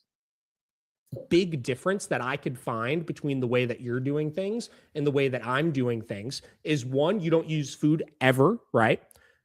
And my choice behind using the food, like I said, is just to create the clear picture before I'm going to start putting the demands on the dog. And then thing number two is that you choose to be more proactive with your corrections, to try to stop the thinking process leading to the problematic behavior, where I care more about just teaching the dog to make the correct choices. And I feel like if you were to have a freaking spyglass on our training facility and watch us for freaking 3 months, you would see that we're achieving the same end goal, right? In my eyes, in my mind. And we could disagree on that all day, whatever, right? But I feel as though we're achieving the same end goal. In your mind, you just don't like the process leading to that, which is a whole separate conversation that obviously we don't have time to get into and all of that. But those are my biggest problems, is that you're looking at all balanced dog trainers as the same, when in actuality, many of us view things extremely differently and interact with our clients in a completely different way and communicate our methods in a completely different way. And I feel like our end results are probably very similar. And I feel like what we're doing is not that far apart. So that's my wrap up spiel on what I'm taking away from this conversation. So you could go ahead and for opening here. Yeah, David. Well, first, I appreciate you having me on. You've been very generous in your time, and nothing nasty between. I feel like the conversation's gone well. Sure. So to get back to the thing is, and again, we can kind of agree to disagree on the problem, because that's what it comes down to. It comes down to defining what is a process. There is truth. There is a real standard. I keep pushing that because, again, keep defaulting back to the dog training world. Okay, look at the big picture. Everything, there's no accidents or coincidence. I keep saying that. So my encouragement to anyone that is trying to understand, what I'm saying, it's not just about picking on balanced dog trainers or about, because if you look through my Flipping the Script series, right, wrong, or indifferent, and this is why, again, I have wavered about, raising my voice, how to do it. The dog training world, because my thought is this is going down anyway, and the only way it's going to reverse is for people to start to gain some clarity here as to why it is that all these bad things are happening. Because I certainly can't do it on my own. I can speak out about it, but I continue to do what I've always done: help individual dogs and owners ask those questions from the beginning, David, and just move forward from there. Raise my voice to it, and understand the complications and the challenges here with trainers that are looking what I'm saying. But my hope is, and this is why I've always said, as things get worse and worse and worse, which they will, my hope is it will shake people loose enough to say, what is really happening here? But not to the point where, it's like, we got to sign off on the force-free movement fully. That's a terrible thing. I agree that the force-free, Zach George and people like that out there, but why are they even getting away with what they're saying? Why is it that he even has millions of followers in the first place? This comes through the problem here. If you look at everything I show, all the contradictions, all the problems, Dave, that's all I'm saying. So all to say that, I'm always going to go back to, again, because there's truth. So in regards to the conversation with whomever, I'm always going to get to that point of saying, this is what it is. Agree or disagree. I'm just going to say, this is it. This is a clarity. I'll put everything out transparently, nothing hidden. People put everything I say to the test. Look at the dog training world before, but look at the dog training world. Look at all the problems before you even ask a question. That's what people should be doing. To say, what the heck's going on here? So all to say, David, I do appreciate you having me on. You've been very gracious, and you've been very nice, and you seem like a nice guy. I think it was a good chat. I'm definitely Yeah. glad we did it. And to end on a positive, lighthearted note, I know you're in Orlando. My wife and I go to Disney World probably 4 times a year. So maybe one of these days we'll actually link up and train some dogs. David, I'll tell you, if you're ever down here, I'll take you out for a drink. Sounds We'll sit great. down. We'll have a discussion. And I'm being sincere. Yeah, absolutely. Absolutely. Okay. So Yeah. I appreciate it, David, for having me on. Really do. All right, Dale. I appreciate it. We'll talk soon. This will be live Monday. You feel free to use anything from it that you want to, obviously. All right. Thanks very much, David. All right. That's wild to me.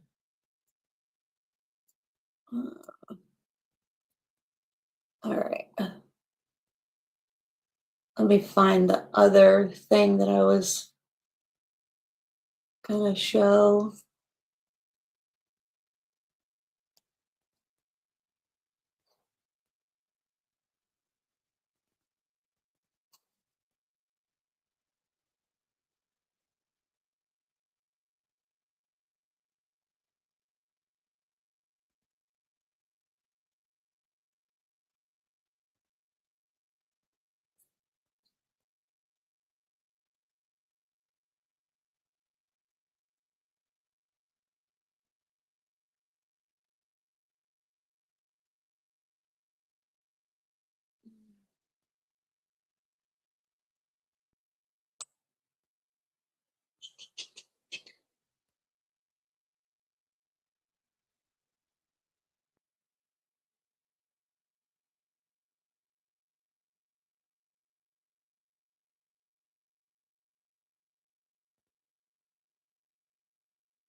Trying to remember what the other thing is that I wanted to show or what we were going to look at. Does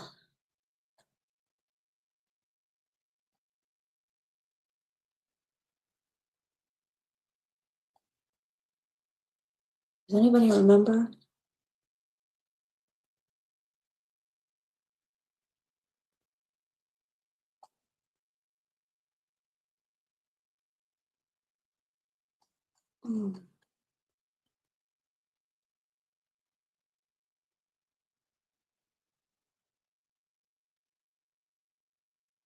I went a lot faster. I thought there was going to be more to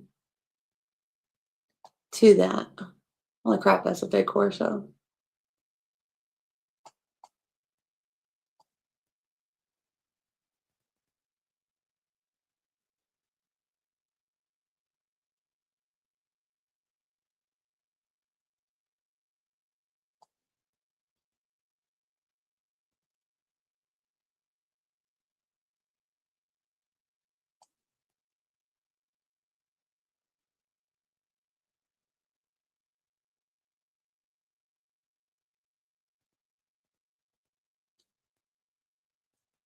Sorry, this is taking me for a second.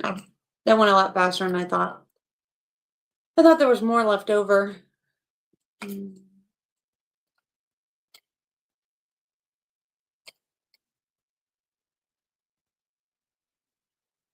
was trying to remember what we said we were going to watch next.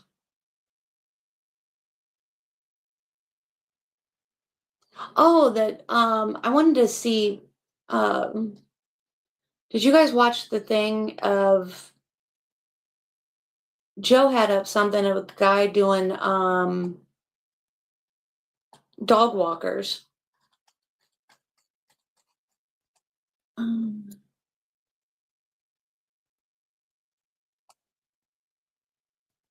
How they were scamming you?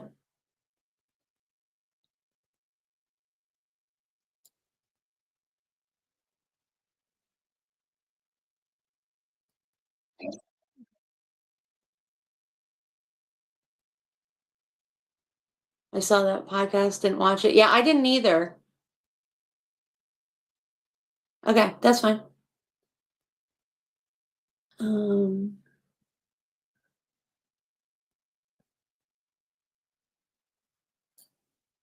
Okay.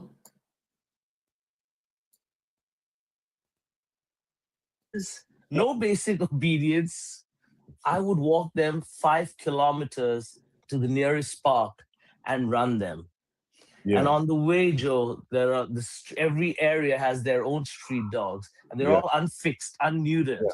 And they'd be coming at the dogs that I'd be walking with. And I'd have a little Major distractions. Major distractions. major distractions. Yeah. And I don't know how I kept it together.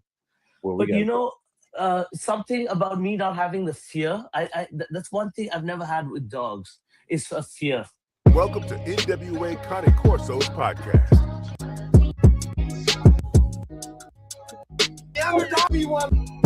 So we talk everything dogs. Today we got our brother Dylan from Toronto. What's going on?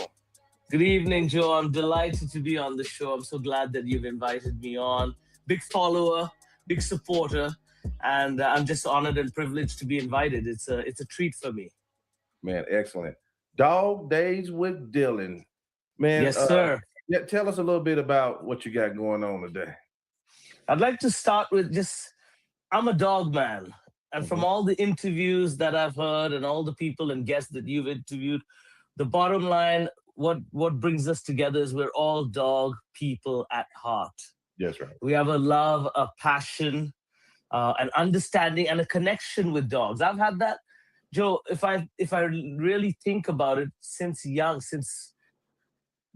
when I was an infant, when I was in kindergarten, and my friend his mom used to bring his dog to school. Like, we'd give off school, and then the mother would be with the dog. I'd get excited just for school to be over and for me to meet the dog. So I've always had this attraction towards dogs as early as I can think of, and always gravitated towards animals. I found some kind of peace within hanging with dogs or looking forward to them, and that just took off. So age 10, I'm originally from India. Yeah. So I wasn't allowed to have a dog. Right, yeah. So guess what? All the street dogs became my dogs. Yeah. I used to hang with the dogs on the street hours on end, take care of them, bathe them. And just to think of where I am now as a dog walker, when I was young, I was doing the unthinkable. Like, we've seen Cesar Millan walking tons of dogs. Yeah. I was 10 years old, Joe, and I'm a fitness enthusiast. So I've always had this idea of having the dogs run, having enrichment, being active and exercising. And the dogs in the neighborhood wouldn't get the opportunity to get out. They'd be in that little circumference, and that would be their lives. Some reason, this 10-year-old boy thought, let's take them to the park. So no leashes, no basic obedience. I would walk them 5 kilometers to the nearest park and run them. Yeah. And on the way, Joe, there are every area has their own street dogs, and they're all unfixed, unneutered. Yeah. And they'd be coming at the dogs that I'd be walking with. And I'd Major distractions. Major distractions. Yeah. And I don't know how I kept it together. Well, but something about me not having the fear, that's one thing I've never had with dogs, is a fear. So I think of myself, if I was fearful and scared, it would never have worked. Even today, when I approach a dog, my unbiasedness, or my non-judgmental approach to the dog serves me well.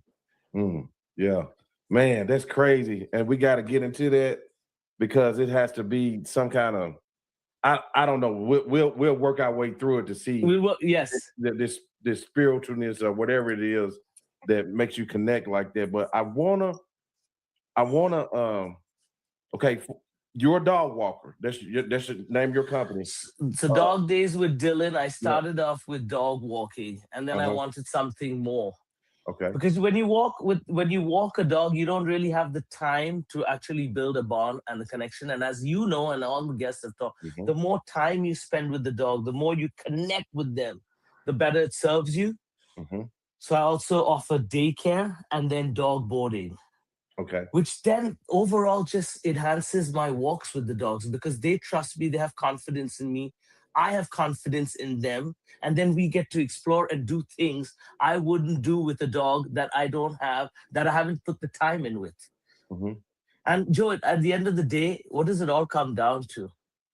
putting the work in, putting the time in. Mm-hmm. You know, we're just seeing clips these days. Everyone thinks, man, 2 minutes and I'm going to be a superstar. I can do this with the dog. The dog will do shih tzu. The dog will do bite work. Right. The dog will have recall. Mm-hmm. That's a lie. Yeah. It takes time. It takes patience. It takes sacrifice. Mm-hmm. And me being so passionate about dogs and Yeah. always wanting the best for it. Firstly, I don't consider myself a dog walker. Okay. Yeah. That's the easy route. Uh-huh. I've got 10 dogs on leash. I walk them around the neighborhood and pack them up and send them home. Is that fulfillment? Is that enrichment? Not to me. I'm a dog runner. I like to work the dogs out. I like to get them to be exhausted. I want them to use their senses, their nose, their smell, their ears, their sight. Mm-hmm.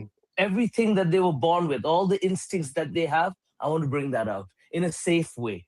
Right. I'm not there to create chaos. It's synchronized chaos.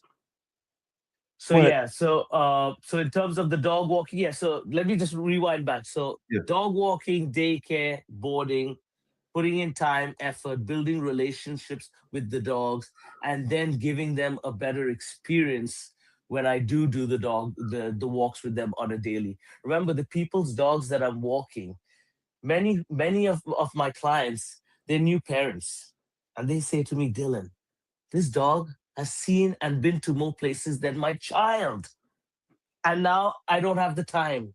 I have a full-time job. I've got kids. And the dog is languishing. And Right. here I come, ready. What can I do? Where can I take him? And how can we enjoy ourselves? Right. And so, yeah, I just become an extension. Right. Let me ask you this though. Day one, you have a busy family you were just speaking on. They don't want the dog to sit there in the crate all day. They're passing to you. But day one, what does that dog go through on the first day being synchronized or introduced to what will be your pet? That's a great question. It's harrowing, Mm-hmm. but then again comes in my confidence. Listen, I know this. I've been doing this since a young lad. Okay. So if I let too many things get into my head and cloud my judgment and create doubt, self-doubt, that's never good. Right. I go in there with an open, and again, through experience, trial and error. I've had dogs run on me. I panicked for my life. Like all the worst case scenarios, Yeah. I've been through that. Right. I can't come in here and lie to you and tell you that everything is hunky-dory, everything's up and up, everything's been blissful, and oh man, I'm running a tight ship. Yeah. I've learned and made the adjustments through the errors of my ways. Uh-huh. Okay. Right? So the first day, and you know what? The first day, it all starts before the first day. So I have the clients come over with the dog. We meet at the park. We take a walk together. Mm-hmm. I try to connect with the dog from the get-go, build a bond, and then gradually I'll explain. But most of the dogs, again, so coming back to the clients that the guests that you've had on the show and the breeders that you have, a lot of these breeds are working guardian dogs. Yes. They are security. They're bodyguards. Uh-huh. Right? The dogs that I come across most of the time are poodles and doodles and Labradors and dogs that have been socialized and around people and are there to play and make friends. Right. So it is easier. I'm not going in there and bringing a Doberman that's done bite work. Right. Yeah. See, you took a question from me that was coming. So you better than me than I am. You need to be all sitting over here. You took my question from me because hit me. Yeah. So I was going to ask you, how important was it? Because I've been asking this new question to trainers. Yes. How important is it to understand the breed that you're dealing with? And you just kind of explained that, like dominant breeds, they different, than kind of the breeds that poodles and different smaller companion dogs, right? Knowledge is power. Right. And that's where 30 years of loving dogs Power. and as a young lad reading all those books on the breeds, from the Bouviers to the Mhm, Briards, mhm, to the Dobermans, to the Rottweilers, to the Boxers, to the Pit Bulls, mhm, and just soaking up all that knowledge. And then as I grew older, to to be next to a Doberman, to own two Dobermans, to mhm. have a German Shepherd, that experience is invaluable. You can't read about that. You have to be about that. You Right. have to live that. Right. So yes, the experience that I've had with the dogs, I'm a little wiser now. Mhm. So I know that I always have to respect the power of certain breeds, the Borbal. Oh, I hope you feel better. Welcome back, though. I mean, have you seen the density of the bones of that Yeah, dog? yeah. It's a thick, If thick, shit goes sideways, yeah, thicker than a snicker. You know? oh, Lord have mercy if Yeah, he decides to turn yeah. it up. But yeah, everything, and that's why I tune into your show, because I constantly want to learn and soak up more knowledge from the pros, Mm-hmm. from Mhm. Has. Well, yeah, that's what I'm saying. I've said that a lot. Hands-on experience is more valuable than what you read. You can read a lot of stuff, but hands-on. To Hans, to Oscar, Mm-hmm. Yeah, more humble, yeah. says it Very, like it very, is. yeah. Straightforward and humble. Yeah, we've had a lot of it. Man, this podcast thing has been a journey for me, and man, I can't believe who we done had on the show and who has just been wanting to just come give. It's crazy. You know what I mean? Yeah, Well, good people, we always, and dog people, we want to share. they do. Yeah, they do. We want to share. There's nothing in, what do they say? Rising tides lift all boats. Yes, it does. Yeah. If you're coming up and I'm following you, I'm getting those little gems that you're dropping and sharing. Right. And Right. guess what? I'm coming up with you. Right. Right. It's a win-win. I is super There's enough happy. for everybody. I've had to grow and realize that's that mentality, Mm-hmm. that's good for nobody. Right. And then as people listen in from all walks of lives, pet owners, dog lovers, serious dog men, police canines, all the way up. Everybody's listening now, and you can take something from almost everybody. And at the end of the day, it's good for the dogs. It's good for people to understand things before they get themselves into something that they'll regret, or have a better understanding when they get a dog and types of dogs. So yeah, it's crazy. I appreciate you watching. I've been surprised by a lot of guests. Say, man, I already watch you. I was like, really? Joe, because Joe, you're asking the important questions. Mhm. You're giving us access to people's we would in normal life have to pay thousands of dollars to pick their brain. Yeah. You're Yeah. asking informative questions, and we walk away being a little better. Uh-huh. And I'm tuning in to get tips that I can work with every day. Yeah. I don't want the fancy stuff and the big terminology and all that. No. Give Right. me the practical stuff.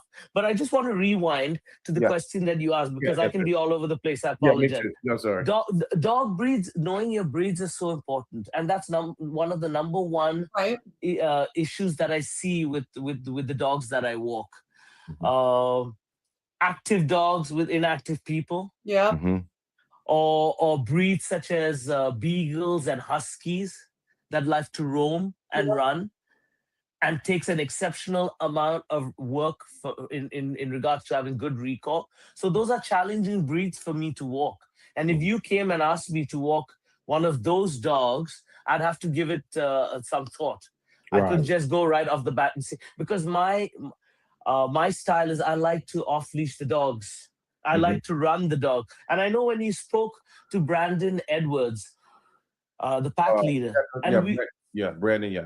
and we were talking about dog etiquette, and having dogs run up to people, or we're on the side of the street. And sometimes, Joe, I've got 5 dogs on me, right? I've got 5 dogs with me and I'm on the sidewalk. And yes, I sure do see somebody coming, a single person. And I have to make this call. Do I give him the right of way and walk onto the street where there's an incoming car, an oncoming car, And all my dogs are not like gel. They're spread out. That's true. Yeah. Or do I step to the side, or do I walk and we both pass through? So these are decisions. In a perfect world, we have the best etiquette. I'm always going to be a gentleman, but real world dictates the decisions that we make. Good. Yeah. Good point. Because that's a interesting subject right there. Toronto, I've never been, but I can imagine it being very busy. I know y'all got a lot of greenery, park scenes, and different things. So tell me, what are the obstacles you face walking every day? Very good question. And that's one of the toughest things that I have to navigate with what I do. It's people, places, and space that we're all sharing together. And again, coming back to the guests that you have, most of your guests are breeders and trainers that have the luxury of space and their facilities, or they live a little outside the city. So they've got that yardage, where they don't have to be in direct contact with people. They do their classes, it's their client. Me, I'm in the city. I'm in the heart of the city. I'm literally about 15 minutes away from Toronto. I've got a lovely park close by. But guess what? Once school is in and there are schools around, there's the weekends. For example, today, I've got to navigate where the crowds are. And my knowledge of the park that I go to, all the woods, the back trails, I have to use them to avoid people. But do people get upset? Oh, yeah. They're just having a bad day. They're not looking at the bright side. They're not out there saying, God, thank God, today is a great day. I'm living my best life. I have life. They're pissed off. Why is he with his dogs? Or why is the milk spilled? For whatever reason. People, I am the most optimistic, happy person. I'm living my best life, Joe. I literally am. The dogs are giving me so much pleasure. They're my therapy. Their companionship, their love, their loyalty. It's hard to duplicate or replicate that in a human. At some point in time through my life, I've been let down by people, and I've let. Yeah, he definitely lets the dogs live. I mean, he's good for a dog walker. People down. Right. Dogs are consistent. Dogs are very consistent for the most part. Consistent, loyal, and don't want much, but they give a lot. They give a lot. And if it takes me back to when I got my first Doberman and I was in the park, there's this gentleman, he came up to me and he's like, son. I was like, yes, sir. Like, don't mind me asking. But just so you know, I'm in the restaurant business. And I make a lot of money, and I'm not bragging. But how much did you pay for your dog? And I said to him something like $2,500. And he said to me, I only asked because I want you to know that's the best investment you'll ever make in your life. And his words still ring true. It could have been $5,000 that I paid. It's still the best return on my money. Better than any money I'd spend on a car, on a house, friends, meals. That dog gives me so much more. Right. So it's priceless. That friendship, that bond, the time that we put in. It's a living, breathing creature. It's not innate. Even though he loves dogs, I love to see people like that. That's awesome. He absolutely loves dogs. I'll be right back. Yeah. It exists. Right. You know? So yes. So especially when that relationship is really, really good and you get really close. Man, sometimes, man, my wife, I was like, what's up with that dog? Oh, she just wants this and that, blah, blah, blah, blah, blah. How you know that? You know what I mean? What that bark mean? She knows what every bark means. I'm like, golly, you know what I mean? She just you spend enough time with a human or an animal, and you're going to pick up on all the nuances, all the subtleties. They look at you a certain way. They're like, oh, fuck, he wants to go out again. Right. Your fourth time, are you crazy? But the great thing, Joe, the great thing is, let me come back to the breeds are very important, okay? Now, let me just get back to the navigating people, places, and then being in the city. Right. That is hard, Joe. Being a dog walker, I'm doing this for the love of the dogs. Like you, and like you said, man, we're doing it for the love of the dogs. The dogs are the important ones here. This what I do. My Right. service is to bring about a little bit of happiness and enrichment for the dogs. They Yeah. may be in the crate all day, or their handlers, Joe, don't have the confidence I have. So all they get is a leash walk. That's true. Yeah. And you know that if the dogs are not working or doing what they were bred to do, it's frustrating for them. Then you label them not a good dog. Right. Right. But they don't have enough enrichment. They don't have enough going on in their lives. They get a bone, they get a lot to eat, but do they get to go outside and explore? Do they get the opportunity to run, to be free, to be in full motion? Sometimes they don't, because the owners are in their own echo chamber. So they are not comfortable with their dogs, or they don't know how to handle it, or they don't have people skills, so they can't navigate people being upset or taking a chance, whatever it may be. So they'll hire somebody that's just like them. So they'll hire a dog walker that will come pick them up, walk them around the block. I've seen dog walkers, for example, they'll walk the dog and they're completely disconnected from the dog they're walking. They have their earphones on. I don't know if they're listening to music, what it may be, scrolling on their phone. Yep. So even if I were to walk a dog on leash, which I've done, I made a note to myself: stop, give the dog a pet, play with him, call his name, make him sit, run, jog, give him some activity. Don't walk the dog and completely be disconnected. There's no communication. Sometimes the dogs don't know we've got to communicate. Sit, come, stay, plats, poos. Right. Right. So they getting all that too when they with you all day. Yeah, you know, they're getting. I try to do as much without overstepping. Right. In terms of, because I don't have the qualifications to be a trainer. And if I were to do the training, it takes time, and that costs a lot more money. Yeah, that's true. Yeah, yeah. I'm not getting paid that. Right, right. And then I go start training the dog, and he starts doing some monkey business, and they'll be like, "Yo, Dylan, man, we just asked you to walk the dog." Right. You know, so there's that balance. But I have all these tools because I've owned a couple Dobermans. I was always into protection from a young age. That was what I wanted my personal dogs to be, guard dogs. So I could leave the door open, that my parents, my family are protected, that they're a deterrent. But the closer, the older. I love that he said that they're a deterrent. Love that. I got, the liability that I saw with that. It is a liability. If something goes south. Yeah. You know, it is a liability. I mean, I know we have a lot of protection dog talk on this channel and everything like that, but it's a serious liability. You know what I mean?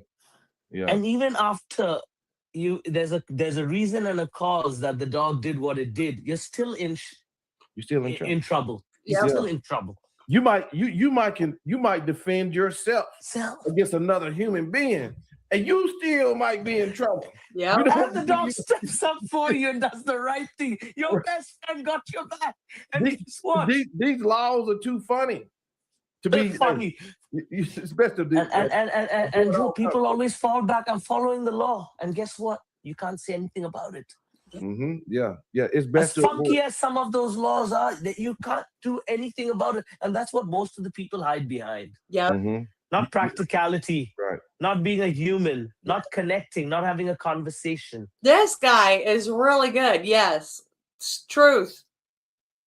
Some people are awkward. One of your guests said dog handlers are a little awkward. Yeah. Not me. Yeah. I'm a social. I can get myself out, and I love to connect. I love to create relation. In my neighborhood, I make it there's a reason and a purpose that I curate relationships with all the people that don't have dogs. So that they know me, that they see me, they understand me, and they give me a bit of a pass. Right. Whereas if I never said, look at this Dane carrying this baby around. It's so cute. I love it. good morning to them or wave to them. I'm just somebody with 5 dogs that's intimidating them. Yeah, that's true. It's important for your community to know who you are in dog, especially you have a business, and I have a business as well. I have a couple business, but your community knowing who you are is gold in the dog business. It's that's a golden nugget for you. You know, they got to know. It's good if you at the farmers market on a Saturday. Take your dogs with you. You know what I mean? And for the And community to know. Yeah. touching and saying hello and good morning and waving to people is a lost art. Yeah. Yeah. And then coming along with your dog. So you've opened the communication lines, and now you have your dog, and you introduce your dog to the person, and that builds, and now the people are happy.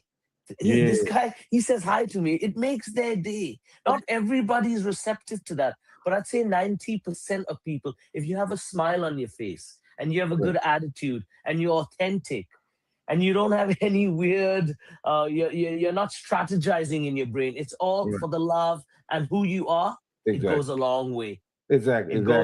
It definitely goes a long way. So I'm always navigating that, Joe. It's very important for me, for the dogs that I have, and to give them the best time that I want for them, which is for them to go out, to run, to meet friends, to socialize, to play, to get that hour and a half. I don't even like to look at my clock sometimes.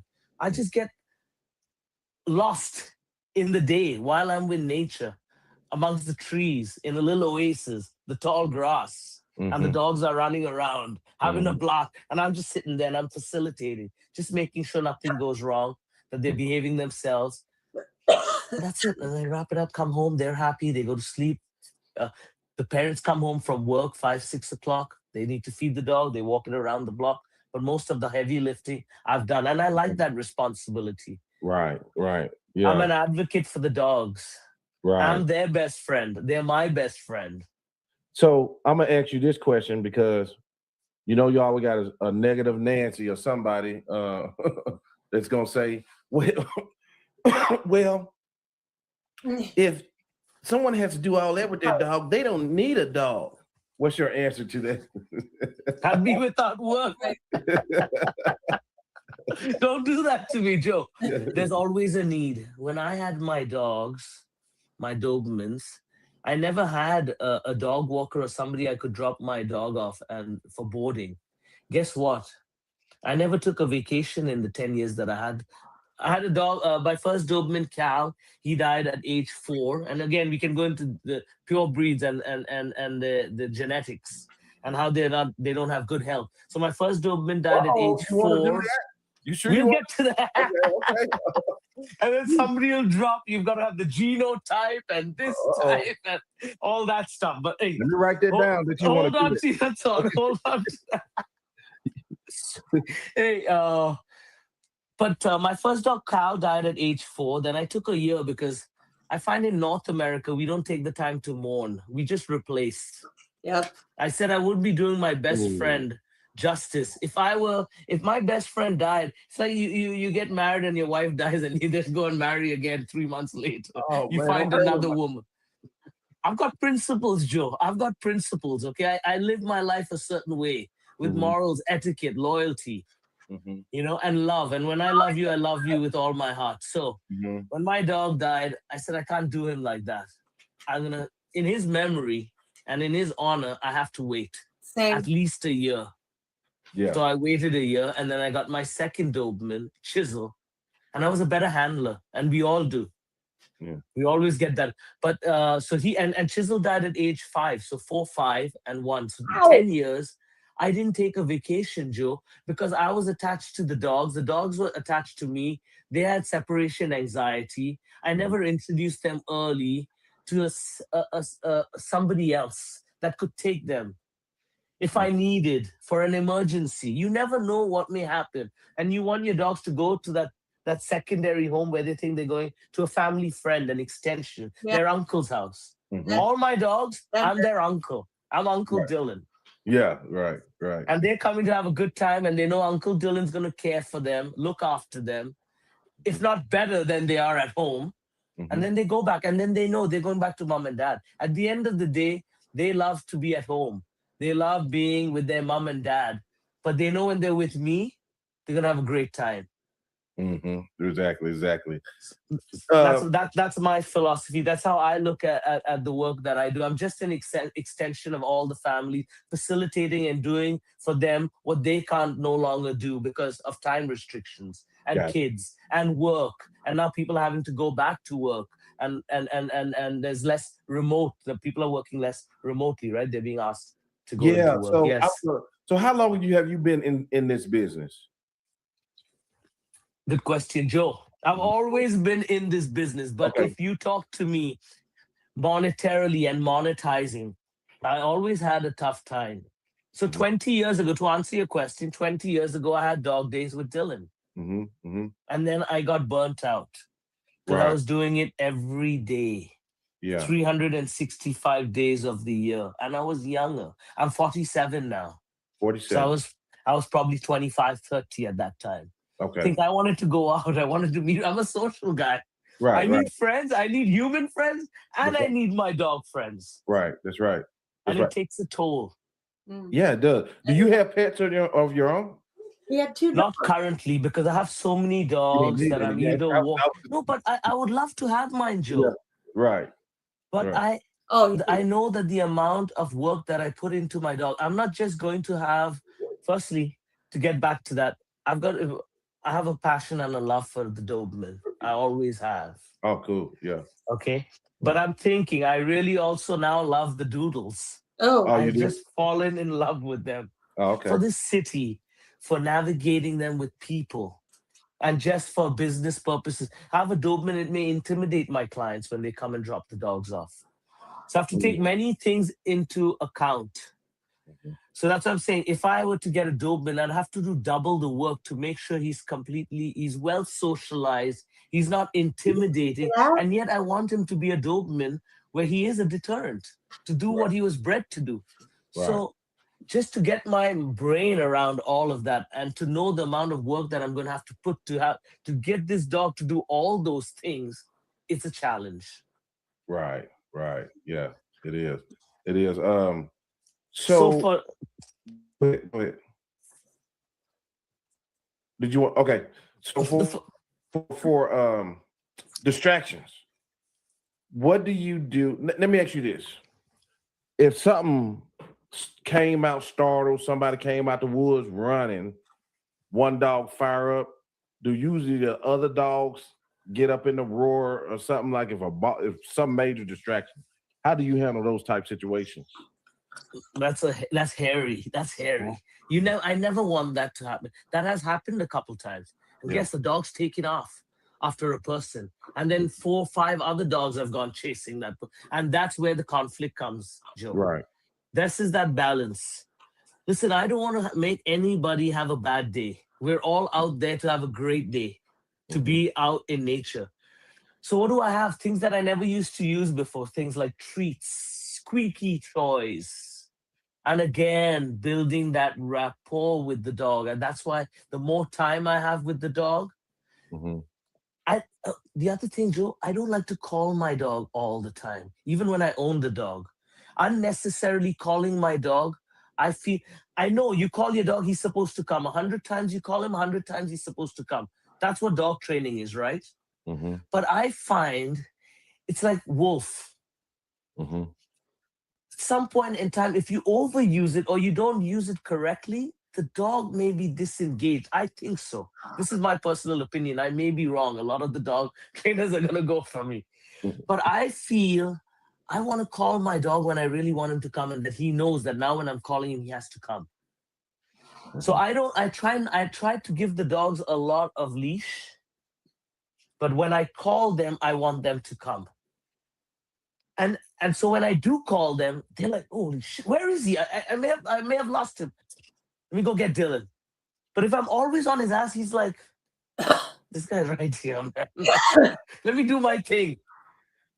Yeah, you're So right. I used to think to myself, I want to call my dog about 5-6 times today and refrain from my instinct or my intuition to keep calling him.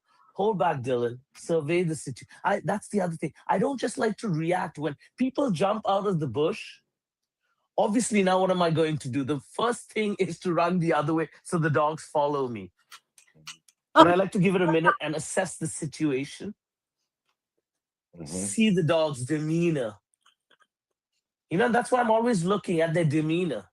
What are they doing? Are they engaged? 9 out of 10 times is the dogs are engaged, playing with themselves. And that's why I'm active with them and not inactive. Because if they're inactive and they're bored, then guess what? That guy that just jumped out of the bushes, he's prey. Yo, Dylan, I'm gone. Yeah. Right? So I'm always trying to keep up with them. I'm running with them. I'm throwing the ball for them. Then I'll turn around. I'll go through the woods. I keep them guessing. So even without calling them, guess what? You're working. You're taking all my questions away. God, I didn't mean to. But we talking dogs. Yeah, I know, right? So this just flows. This is natural, innate. It's just going to come out. Right. Because that's what I was going to get to. I was going to ask you as you was talking, like you're sitting around with your dog, y'all all chilling. All right. You might let me tip off, see if they paying attention. This guy is so opposite of Dale. Builds bond, trusts dogs, lets them be, right? He's so opposite. It's like good versus evil. It's funny. I love it that he just lets them be. And you just kind of explain it like you keep them, they stay aware where you are. Looking where you're doing and stuff too. They pay attention to us very hard, don't they? So what is the natural instinct of a puppy? To see what yeah. Yeah. To see my big playmate. I find, and correct me if I'm wrong, because you've got vastly more knowledge than me. Correct me if I'm wrong, and if I need to make an adjustment to this thought of mine. Because I see a lot of people with their puppies and they have them on leash. And they say, I've got to work on his recall and I've got to work on his obedience, which I agree with all of those things. And then I'll start letting him off leash. With my dogs, personally, I never put them on a leash. I put them on a leash later because they were just naturally following me. Yeah. I do the same thing. My puppies don't ever go in. I mean, I train them for leash breaking and stuff like that. Just let them drag around a leash and stuff like that. But I don't leash break them until later. But the whole running away thing is funny. I think it's funny when dogs get out and people like chase them. You're literally playing a game of tag with your dog.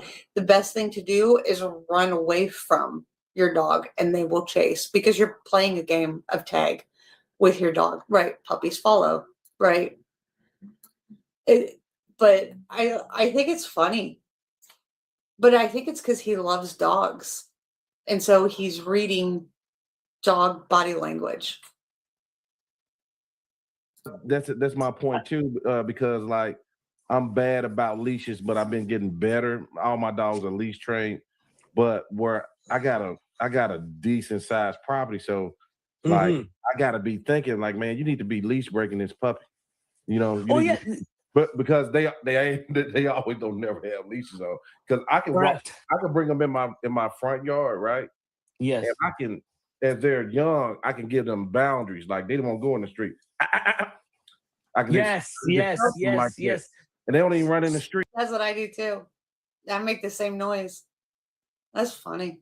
Small corrections. You teach them their boundaries, and that's as baby pup. That there is a correction. And they look, and it's like they know, don't you're going too far. Yeah. And things like that. Exactly. So for myself, and of course, I'm not saying we're not doing away with anything. Right. Like Has says as a trainer, I love the analogy he used of a firefighter and a fire break. So you don't say, I'm just going to use the hammer. Right. You take all your tools with you. So that may be the e-collar, choke chains. I try not to get into the personal business of what the owners do. I've seen it all. I've seen dog fights when I was young. Yeah. Being in India, the dogs from each neighborhood, they used to fight each other. I've seen a dog get ripped apart. Oh yeah. And and then he'll go away in his little cave for a week, 2 weeks, lick his wound, and come out when I thought he was surely going to die. Mm-hmm. So I've seen how resilient dogs are. Now, I'm not saying that that's what I want the dogs to go through. Yeah, please But- say that. Yeah, but Yeah, they're talking about having, dogs. having experienced and seen all these things, I can take everything for what it is without panicking. Mm-hmm. Right. So of course I need a leash. But Right. I'd rather have that dog following me from the get-go when it's a pup and put that leash and walk him around the block. But at home, he's naturally following me. Uh-oh, I got a question for you now. Hit You me, mentioned- Joe. It better be a good one, eh? It will. You mentioned dog fights, Probably is from Canada. and I'm sure you've probably had a dog or two fight before. Does the relationship ever mend? Do you have to monitor that situation closely when there's been a really bad fight? Do you ever run across dogs? I just don't like you. You know what I mean? Yeah. Sure. Joe, it's like people. Yeah, they I are. just don't like it, this dude. He rubs me the wrong way. Yeah. Or he thinks he's got something on me. I got something on him. Yes, Mhm. and then for those in those cases, You I can- have to stay away. well, So if I see a dog in the off-leash area that one of my dogs doesn't get along with, and they're there before me, I won't go in there. I'll Mhm. just avoid that dog and go somewhere else. There are dogs. I don't know why. Maybe you'll be able to cue me. There's some dogs that just don't like each other. They don't like each other. But I've had situations where, more so when the females go in heat.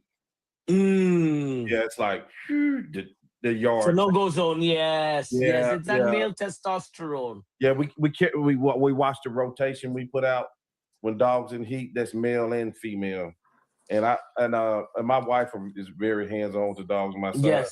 so they only let them out in pairs anyway, and things like that. But yeah, when heat cycles come, and men and women, you know how men are to breed, and animals and human nature that drive to reproduce. I'm a Yes. kill it, Yes. and get it, you know what I'm saying? So it just changes the psyche of animals. You know what I mean? Yes. Yeah, Yes. natural. Though however, what I'd also like to say is another thing that I like that I take pride in is that I feel that there isn't anything that I can't do with the dog that I can't change. The thing is, it takes work. Yes. That's it. Mhm. Can two dogs get along? They may not be best friends, but they may be able to coexist. They can. But to get to that point takes a lot of effort and work. Uh-huh. And you really have to be motivated to do that. Now, if that's the goal, it can be done. It can There's be done. no way that it can't be done. Right. I mean, in the most extreme cases, I'm guessing yes. Yeah. But the things that I've done with dogs, and I don't have all the tools that all these world-renowned trainers have, with my basic instinctiveness, the experience and then I also go back to a lot of people have all the book knowledge and the terminologies and the phrases. Yeah. How many dogs have you had go through your hands? That's the true test. That's the only way you can learn, is being on the job. Hands on, baby. Hands on. You can't replicate or duplicate that. And so I'm so fortunate being born in India and being around stray dogs and getting my experience and my tutelage from those dogs. Those dogs taught me. I didn't teach them anything. Right. They brought me into their world. And I'm guessing he's never had a dog that wanted to like literally kill another dog. That was like really wanted, because you're not going to fix that. He says that he can fix any dog. You'll manage it, but you'll never fix it. Showed me, and I just was able to soak up all the knowledge. Thank God I'm not a fearful person. I don't know. It's that gene's kind of missing. Fear. I don't know. So one day I've been bitten. Sure, we've all been bitten. Yeah, yeah. And guess what? I'm back at it. I'm Right. back at it. It didn't deter me. It didn't scare me. And guess what? When I got bitten, I said to myself, I'm at fault. Yeah. I didn't blame the dog. Right. What did I do wrong? I looked within myself to change my behavior, to do what I did wrong. Mm-hmm. Dog's gonna be a dog. Mm-hmm. Mm-hmm. We're trying to tame the dogs. The dogs are not trying to tame us. Right. So every bite, every error, every dog that ran away on me, every dog that poses a challenge with recall is a lesson for me. It's something, how do I get to do this better? And that's why I tune into your show. That's why I'm tuning into the trainers on YouTube to see what they do to add to my repertoire. Yes, sir. I've got a natural instinct. Yeah, that's what it's about. That's what I had a friend of mine, Terry Cornish. I don't know if you remember him on the show, but he had a saying: "Eat the meat, spit out the bones." You know what I'm saying? Some people dwell in negativity on what a trainer may say, but a guy like me and you, he gave me a gem. Let me put that feather in the hat. He gave me a gem. Let me put this other feather in the hat, instead of, just like picking to find out something, why I do something different than somebody else. This is wasting my time, really. And Joe, that again is another mentality that I don't like to wallow in. Right. Why did this happen to me? And I am so the trauma. I got bitten. Why did I put my hand while they were eating? Yeah. I shouldn't have done that. Yeah. I always reflect on my behavior. Mm-hmm. The world is a beautiful place. The dogs are nothing but uplifting. They are adding to our calm, to our therapy. We just have to be able to fit in with them. How do we fit in without disturbing that peace? So, do you think what you have, you say you're not a trainer, you say you're Helen, would you call it a gift? 100%. God-given gift. Okay. God-given gift. Because from young, like I say, I always have to go back to my past. Because if you don't know your past, you don't know where you're going. You don't know your future. I've been around the block and back. And my happy place, my safe place, my sanctuary is the dogs, the animals. And now as I've matured and become a man, a wholesome man, I give thanks to them for saving me, for giving me an opportunity to serve them well. People are paying me, Joe? Yeah. I take pride in that. If you're giving me money and I'm providing you a service, I want to go above and beyond. And I don't want to cheat the dogs. Right. The dogs are innocent in this. It makes no sense. I've heard, somebody just told me the other day that the dog walker would pick the dogs up, walk it around the block, take the dogs home, watch a soap opera, and then drop them home. And how did the owners find out? The dog had a tag. What's the goddamn dog doing in the house for so long? Yeah. A lot of them sit in the crate all day, let them out to potty. That's about all you get. You know what I mean? So yeah. And they had a tag that showed their location. That's crazy. Well, and I'm sure there's a little bit of hyperbole in that, because I'm sure the dog walker must have known. But laziness. If you can't get I get up excited to wake up. Every morning I wake up and I'm going to work. Every day is Monday for me. I work every day. There are no Saturdays, It's a daily job. But guess what? Best part of my day. I'm waking up, picking up my best friends. We're going to the park. I bring them home. I break bread with them. I have breakfast with them. Take them to the park as many times as they want. Depending again now. The dog walks, Joe, are usually an hour and a half. I pick the dogs up, take them to the park, run them, drop them home. I have more freedom with the dog that I have for the entire day or half the day. So they'll be dropped off to the house, or I'll pick them up, take them to the park, bring them back home where they get to chill. Then they're wrestling with each other. And I know a lot of the dog handlers that you have don't subscribe to this, where the dogs are playing with each other and wrestling. I love it when they banging, man. That works them out. That works them out. They need that body, you know what wrestling is. The hardest sport in the world. Yeah. Olympic wrestling. So when they on top of the running, to come back and get a... People don't allow their dogs to play with each other? Really? A little more wrestling in. Yeah. Takes all that energy out. It does. That unused energy. And they need that. These are animals. They used to hunt for their prey. Yeah. They used to be out for hours. Now they get a sniff. 5, 10, 15 minutes of walking around the block. What is that, Joe? Right. And then it's a bad dog because it's at home destroying the place. Right. The dogs weren't created for that. And you got a beagle and you got a bloodhound and it gets 15 minutes on leash.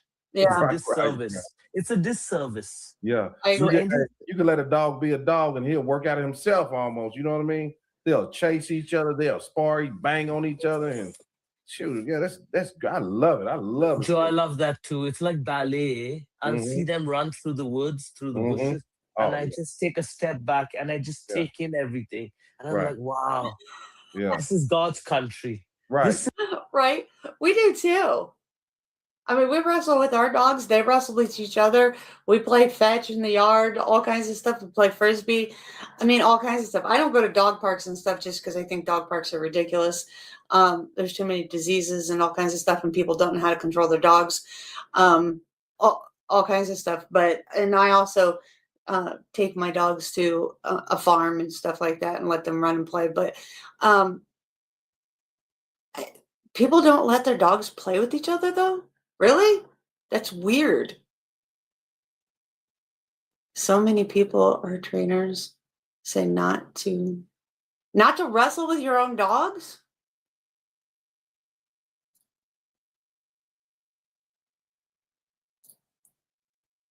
Are you for real? Trainers tell you not to wrestle with your own dogs? Okay. That's weird. That's a new one. I don't know. Like, there's all these new ones. Not to tug or wrestle? Or tug wrestle. I don't know what tug wrestle is, but. No, you're being serious? Okay. Enough. That's weird. This is what these dogs were created to do. Yeah. And I mean, listen, I'm living in the city.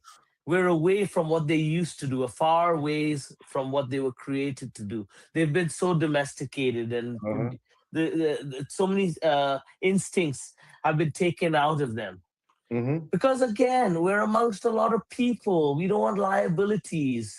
I used to think to myself, if my Doberman bites somebody, what if I have to put him down? I don't want. I'll take the bullet so that I'll fight the dude so my dog doesn't have to do it, so my dog doesn't get put down. Right. It got to that point that I'm protecting my dog from getting into an altercation, even if it's an intruder, because I love the dog so much. He's a family member. He's my bro. Well, I guess people can tell you to do all kinds of stuff. I wrestle with my dogs. My husband wrestles with our dogs. We wrestle together with the dogs. I mean, they wrestle together. I mean, that's how you have a cohesive house. If they don't wrestle together, like, what are you doing? She's wrestling right now. Like, if they don't wrestle together, then what happens when they? That's how you can make. I don't know. Like, that's just weird to me. They're dogs. They're not allowed to play and have fun and romp and play, be goofy. That's just weird. He's my boy. He's in my right hand. Right. And you know what? Another thing I like too, I like the relationship of the dog with the dogs, right? Like, yes. I see, I know I said, watch me put these two together. he just gonna go just try to piss her off. What are you doing? And they have these little, all have these different little relationships. It's cute, it's lovely, and then again, and that's the other part, that I see certain dogs that just get along. They have the energy and that kinetic energy. They come together and they hit it off, and they're just besties. So I try to put those dogs together so they have the best time together. They bring out the best in each other. They love to chase. Well, thanks for stopping by. It's play. Yeah, it's important with dogs. It's bond building, right?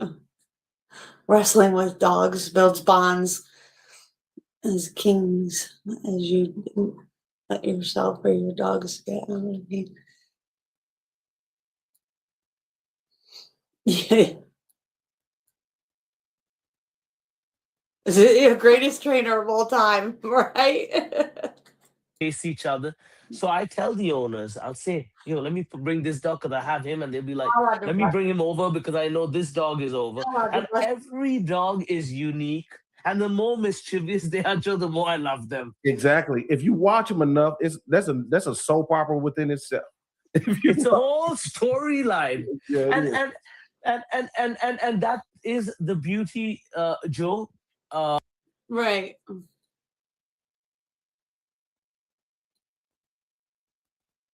Oh yeah. I mean, I've seen some people like get really stupid and let the dog like bite the face and all kinds of dumb shit. But like you can wrestle and play with your dog. Like I don't understand that whole premise. It's like an orchestra. I'm the conductor. Yeah. Like you said, you're conducting the podcast right now. And you ask the questions and you sit back. It's the same thing. I'm with the dogs. I'm the referee. I'm the mediator. I let the show is for the dogs. It's about them. I want to take them out. It's not about me. I'm not the star here. The dogs are the stars. It's their time. I bring them together. They're having a blast. I just sit back and look. They're not going to chase nobody. They're not going to get on each other.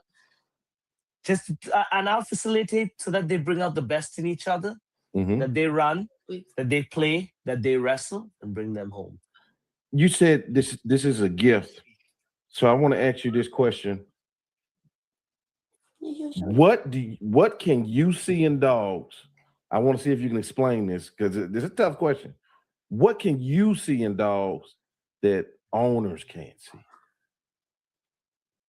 I don't know if I see anything in particular, Joe, but I want to say something. Yeah. Why I feel I have a gift, and a lot of people have gifts. Okay, I'm not saying I'm this superhuman person. Okay, I'm just an ordinary Joe that from young has this gift that when I approach. He's actually pretty nice.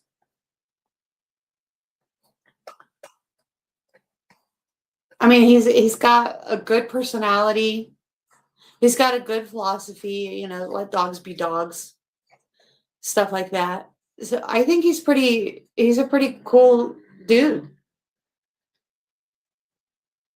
Coach a dog, I feel that they just sense an honest, kind human that's on their side, that's going to go to bat for them. That energy, I don't know where it comes from, but it's coming. They get this energy from me, and I get their energy, and I put a lot into it, Joe. When I'm cuddling them or I'm giving Seems like he really loves dogs, Kenan. them a pet, I'm actually loving them. Yeah. I'm not just for superficial, hey. I'm giving energy. I'm in that moment.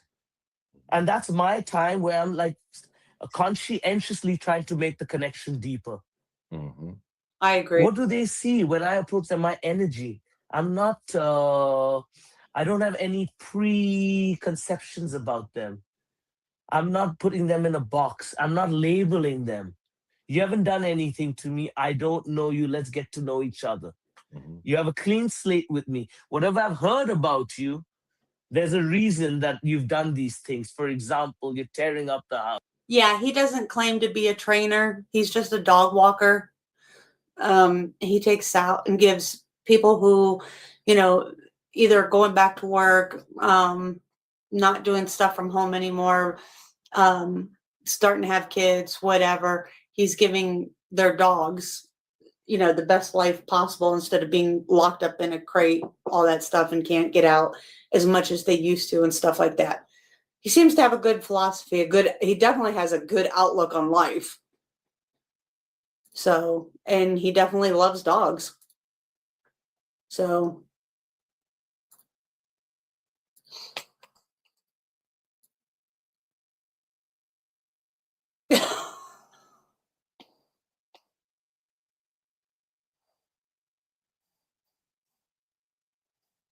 yeah, I agree.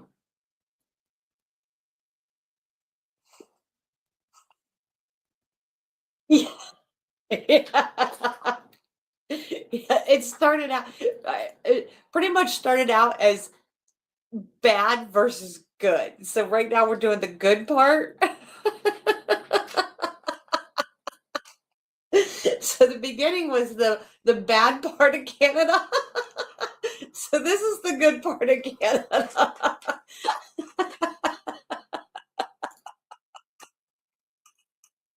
Is he's a breath of fresh air, let's just say that. He's the total opposite of what Dale was, which is the beginning part of this. Right. You should come on and school all these people. Wild training. Yeah. It's maybe because you're not getting out enough. You're not finding something, an avenue to Release that to energy. expel, to release that energy, to have a little bit of a life. People, sometimes we get so wrapped up with our dogs, and I've personally done, where we see them as humans through a human lens, where all they need are hugs and kisses and food and walk around the block and take them to Starbucks.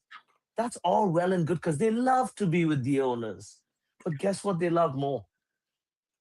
Yeah. Being outside, Oh yeah. running with their friends, playing, doing what they were made to do, bred to do. Right? So yeah, to come back to it, my gift is just that I'm unbiased. I'm not labeling them. My energy is pure. And they get that. And then there's no nervous energy around them either. Right. I think it was actually 3 days, because we did one video where we're watching his stupid videos. And then yesterday we did part 1 and today was part 2. So it's like 2.5 days. Okay. Nervousness gets the dogs all. I always tell people, stay calm, man. Don't be moving around too much and then trying to run and all this stuff. Just be straight. Just approach the dog normal. Yeah. If you don't do nothing, it's like with the cops, man. Don't be trying to be all flustered and movement. Just have a normal conversation and keep it moving. Right. When you start doing extra stuff, sometimes the dogs are like confused.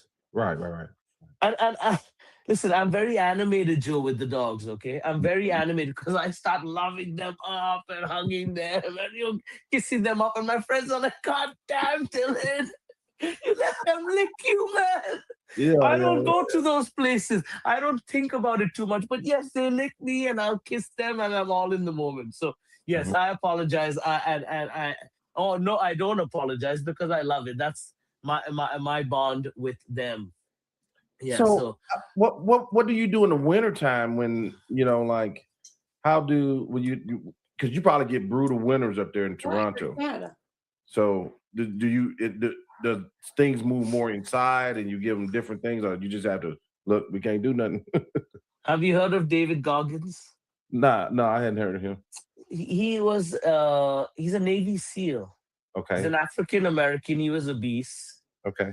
And then he lost all this weight and he's become one of the elite people in the United States. David Goggins, he's done these ultra marathons, and he goes beyond himself to that next place. And he has a saying, take yourself to an uncomfortable place and make yourself comfortable. Okay. So I don't even think about it's so cold. And some days are brutal. Freezing. Guess what? Man, I'm outside with my best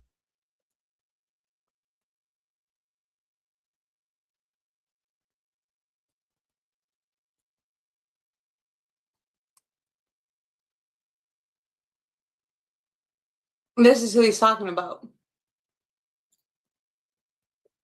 Oh, he's 51 years old. The only person to complete SEAL training, Army Ranger School, and Air Force Tactical Air Controller training. He competed in over 70 ultra endurance races and once held the pull-up world record. His memoirs, Can't Hurt Me and Never Finished, shared his mental toughness philosophy, known for the 40% rule.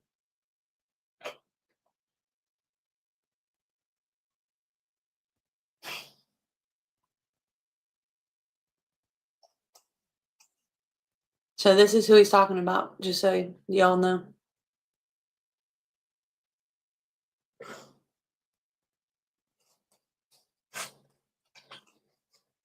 Wow. Ultra marathon runner, ultra distance cyclist, and triathlon. Wow.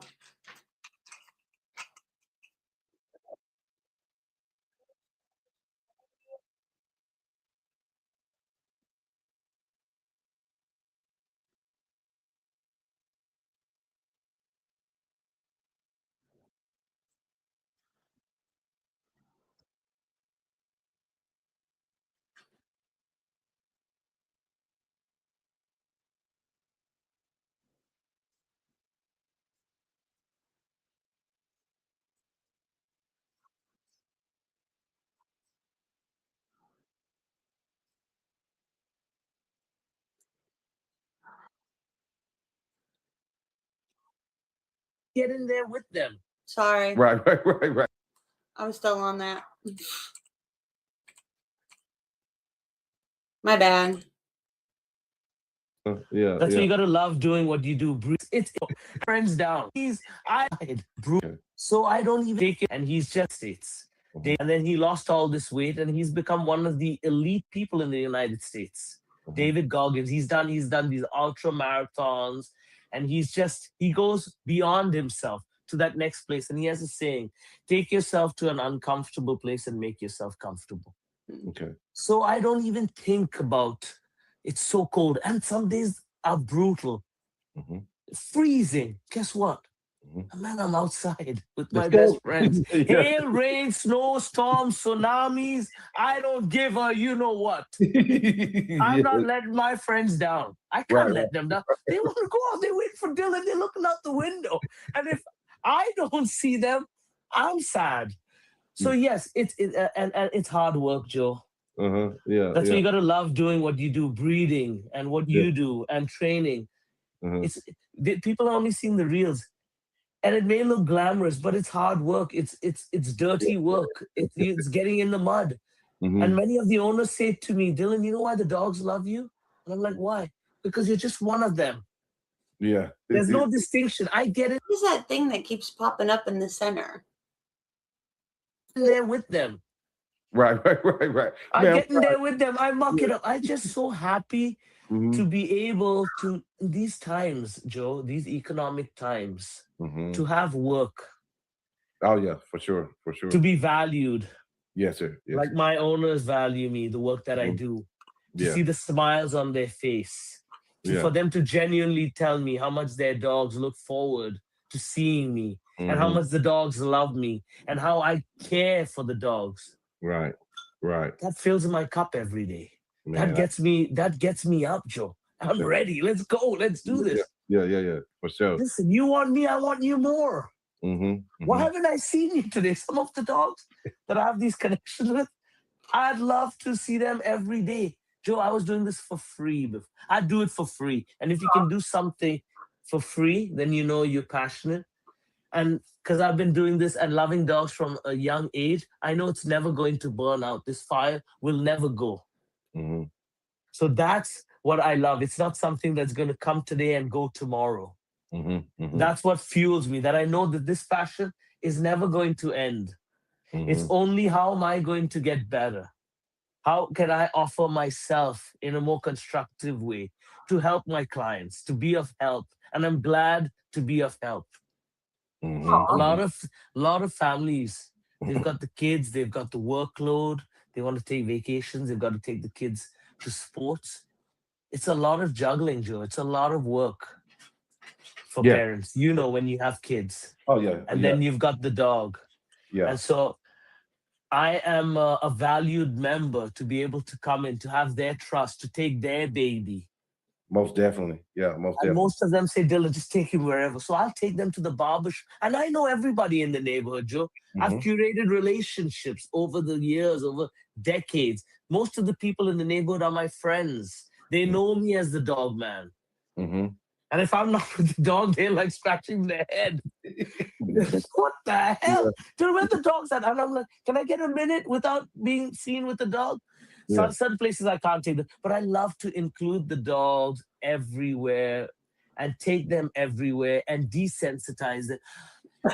Again, because of the relationship and the people. I know all the barbers. I know the restaurateurs. I know the dog, the guys on the block. I know everybody.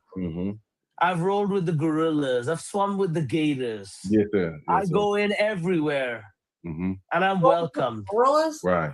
I'm not here. I'm not there. My dad said I'm not above anybody. I'm not below Yeah. anybody. We're people. Yeah. We're all together as one. Yeah, yes, sir. So when I come in there and I have friendships, and guess what I do? I start bringing the dogs along with me. One dog at a time. Then they're like, Dylan, you got to stop now. You got 5.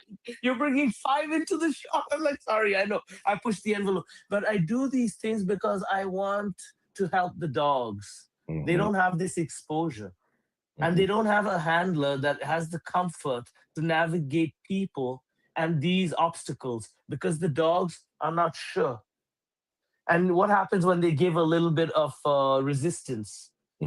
Most of the owners don't have the handling capabilities or whatever it might be. I don't know. So they'll turn and go in the direction that the dog wants. Guess what? I've taken the dogs out and we're going to walk the neighborhood, and we're going to walk the block. We're going to go to the busy parts where the buses are and the subway stops are. Guess what I'm doing? I'm coaxing them. I'm letting them know, you have confidence in me just like I have in you, right? Let's go. Let's do this. One step at a time. Take them a little further, a little further, a little further. Next, they're on the escalator. Next, they're on the bus. Next, they're on the subway. And I can't do it all the time, Joe, but when I have a few dogs, I like to do these things. And also to test myself, to continue to make myself comfortable in everyday settings. Yeah. Let me ask you this. I ask how you do things when a new dog comes in the pack or into your system. Yes. Do the dogs do a lot of the training for you in that pack dynamic? Expand upon that question a little more. Well, I'll tell you this. I'll give you an example. So when I was using a border, a border collie? No, where you board. I was using a boarding, yeah, a facility. Yeah, a facility, yeah. Well, it was a dog trainer I was using at the time. So when I go out of town, I didn't have as many dogs, so I bring my dog over there to him. Yes. And he would just have a house full of dogs. Loose.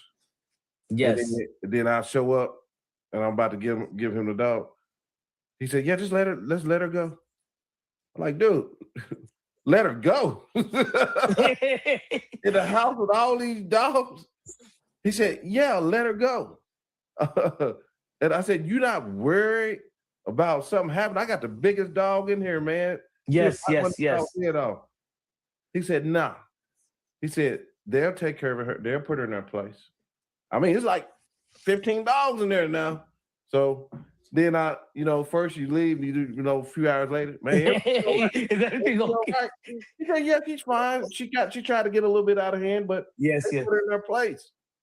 And I just don't understand that concept of Joe, especially if you know that your dog tongues it up. And you're like, word, like, but a valid question. Again, with more experience, I like to do things that I don't have to be in that situation. But just say we're in that situation. Right.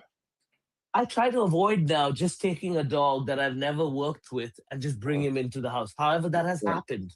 Yeah, but What let me, does Caesar Milan say? let me- Who's the leader of the pack, Joe? that's right. Is it but let- him or me? That's right. Let me put one stipulation in there. He did train her. He did work with her. So Even was- easier. uh-huh, Even easier. yeah. Right. Listen, that's why it helped. And this is how everything leads into boarding. You start with the dog walking. Mm-hmm. Now you walk that dog and he walks with a bunch of dogs and they get to know each other.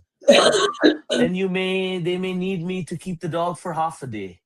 So now he's in the house with the other dogs. So they've had a good run at the park. They're not as hyped anymore. They're tired. All their energy is depleted. They're quieter. They're more receptive to being cordial in the house. They're not amped up. So now they're half a day in the house with the dogs that they just ran. So there's not. I'm minimizing those initial contact where they just come in cold and full of energy. I remember the Caesar Milan. I mean, who hasn't grown up with Caesar Milan? Yeah, Caesar, yeah. I mean, an icon.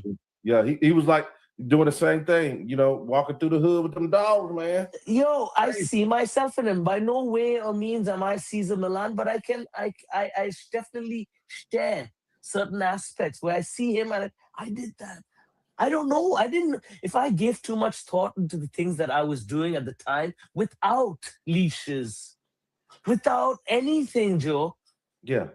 I had no treats. Who carried treats in 1990 in India? Yeah. That's They didn't have collars. right. I had to. This little fellow had to command these dogs with their balls, alpha males, alpha females. I'd command them 5 kilometers. I'd walk them like the Pied Piper through neighborhoods.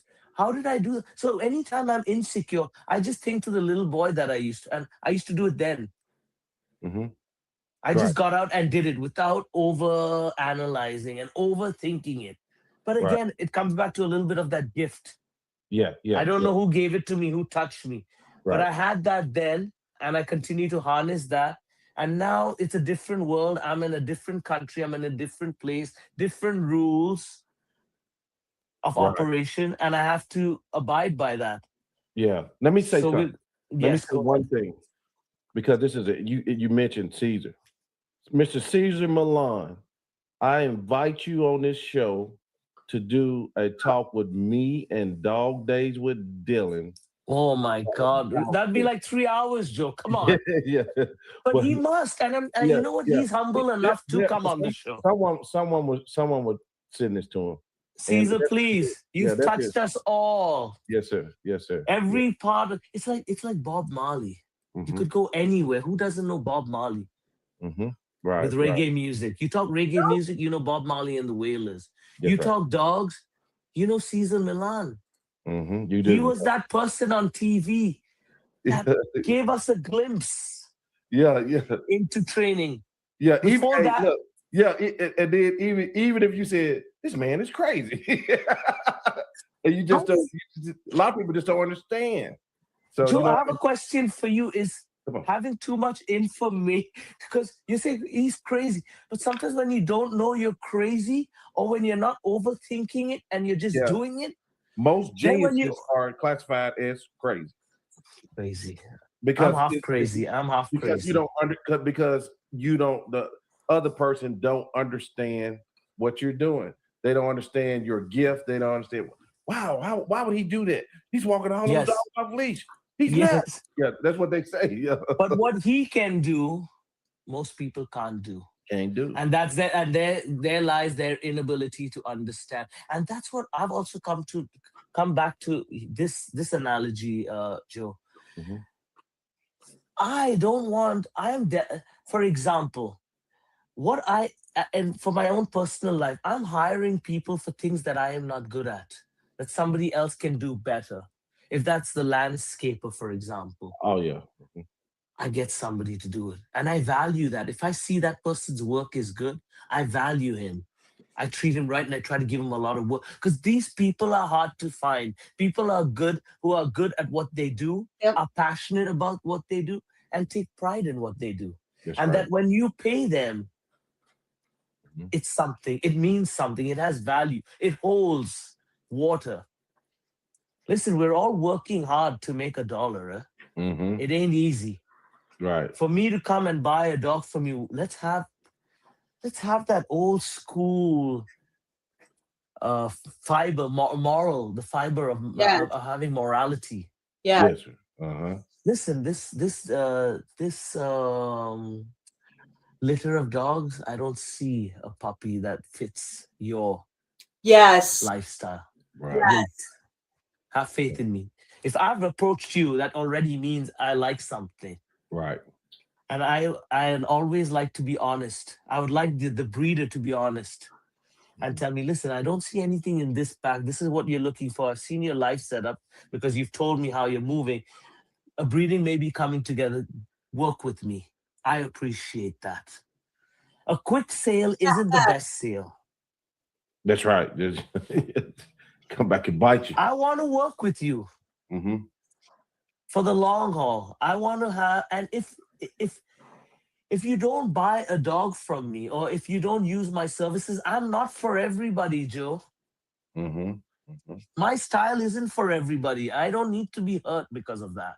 Have you ever fired a client? Did you like, man, this relationship, there's something that's going on that I don't want to. I'm not that privileged to fire anybody. Okay. But I have to I have to be honest with myself about my abilities to not endanger the dog. Yeah. The dog is the most important in this whole equation. We're talking about dogs and a life. And so I don't want to tarnish my reputation. Oh, here's Dylan and all his dogs are running away from him. It doesn't look good. Because you know how hard it takes to build a reputation. Oh, yeah, man. And to destroy it. And once somebody's trying to shit on you, guess what? Everybody starts coming out of the woodwork. Yeah. Like, I never thought we had an issue. All of a sudden they say this, that, and the other. I said, man, why didn't you address? Again, it comes down to communication. So I like to communicate with some of my clients that things may have gone sideways a couple times. Again, everything can be fixed. I don't have issues with any dogs, but I would need time to work that dog in to the situation that I would need. And guess what that equates to on the other end? Money. They have to pay more because they've got to bring the dog often. Yeah, for sure. So if anybody wants to contact you, where do they do that at? What's the process? I always advise people to take a look at my Instagram, my stories. I try to keep it unfiltered. And that's the other thing. I like to be transparent, Joe. I have nothing to hide. Yes, sir. And when you operate, I like to operate from there. This is what I do. And if it doesn't work for you, and this is what I do, and this is what I'm going to put out for you. There's nothing behind these walls that are plastered and you can't see. Everything is open, transparent. I'll post the stories for the dogs, and the owners love it. They love to see the dogs and what they're doing in all their glory. That I'm not sitting there and sucking my thumb. Yeah. I'm active. Yeah, they probably rarely call you talking about, hey, how the dog's doing? They probably just plug into your Instagram. No, they plug into my Instagram and they're like, Dylan, oh my God, he did this. He's so they're appreciative. And that's my fuel to see how happy the clients are, that they're getting a value for their money, that the dogs are content, the dogs are satisfied. Better dogs. Better dog, a tired dog. Sometimes some of the owners will say, but I want my dog to bark at the window at night, but he's too tired, he's sleeping. So I got to work him out less. Right. Yeah. The dog is done when the dog is done. The dog is done. Once the parents come. Yeah. Like Shaq says, barbecue chicken. Right. Is there anything you require the owner to do, maybe like on a weekend, or you just say, look, I got it? You know, I had that dog energy burned off, taken care of, and you just love your pet. I find, Joe, it's not my place to tell the owners what to do because it's their dog. Yes, sir. but they know what the dog will do when it's with me. Uh-huh. Of course, I would like the dog to be to continue that momentum where the dog gets up. And most of my owners love their dogs, and they do what I do. It's just that when they're working and they've got their kids, they're unable to, and that's where I come in. I got you. Yes, sir. Yes, sir. Yes, sir. But I don't like to dictate. I'm very open, and like you are, Joe. Mm-hmm. We're open to suggestions. We're open to improving our program. That's how you get better. That's right. You don't sit back and say, I've got it all figured out. No. Well, you do. Yeah.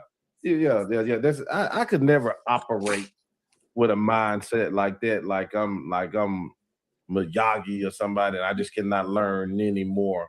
No. I don't even want to be the dude. Wait, do this, do that, do this. I want to be the one taking it in. And that goes back when you're talking about this show and everything. I'm the guy that wants you to think. I don't want to think for you. I don't want to change your mind. Yes. I want you to think for yourself. But what we could be, Joe, is a bit of what could be for those people that are not as confident, that are a little awkward, or don't know how to handle dogs and have the dogs on tight leashes and feel that their dogs aren't able to. And then they see it with... Joe should have Dale on and try to figure him out. somebody else. And it does all these things flawlessly. There, don't put boundaries, or everything can be overcome and you can have a great relationship with your dog if you have confidence. And again, comes back to, I want to be a better handler than I want to do more for the dog. I want to do the things that the owners can't do for their dogs. Take that stress off them. I want to facilitate that. They are not comfortable navigating people, small places, and that they just walk the dog. I come and I run the dog because I've built the relationships. People know me. I'm sure people don't agree with me. Not everybody can. They crucified Jesus. Oh, yeah, of course. Yeah. You know what I mean? So I'm not for everybody. But yes, I just want to be a light. I just want to be hope. I just want to advocate for the dogs. I'm living my best life. There's nothing more that I want in this life. I'm content. I'm happy. I've got dogs all the time. And my Instagram is Dog Days with Dylan Toronto. My website is dogdayswithdylan.ca. They can send me a DM. Okay. Just let's go on this ride, on this journey. That's what's up. I want to get into one more thing before we get out of here. Hit me, Joe. You act like you want to get in trouble in the beginning of the show. We're talking about pure breeds. Oh, Come on, let's get in trouble. You know when them clips drop. Listen, you're gonna get me canceled, man. A lot of the pure breeds, again, greed, Joe, money. Yep. People have to peel all the layers and come back to the root, the love of dogs, the love of the breed. How are we going to improve the breed? Everybody's watering down their dogs. They've had 2-star dogs and they breed the shit out of them. And you think after 20 litters, the 21st litter is going to have the same genetic makeup? And I'm by no means an expert, Joe. This is just me thinking logically. You've got to bring new blood. You've got to create diversity. You've got to take time to research. That's why I haven't pulled the plug on my dog. And I would love for you to have some breeders to educate me on some. I love the Doberman breed. There's Pride of Russia. There's Levantchiki. A lot of breeders out there that I'm looking into, but I'm looking for the ones that are not having litters every 2 months, every 3 months with the same pair. Oh, I got bitten by that once. Yeah. Well, technically, You educate me. You tell me. Well, technically, for them it'd be hard to do it. Twice a year. Yes. Yeah, that'd be about the most they can do it. But some breeders. Oh, let me have that.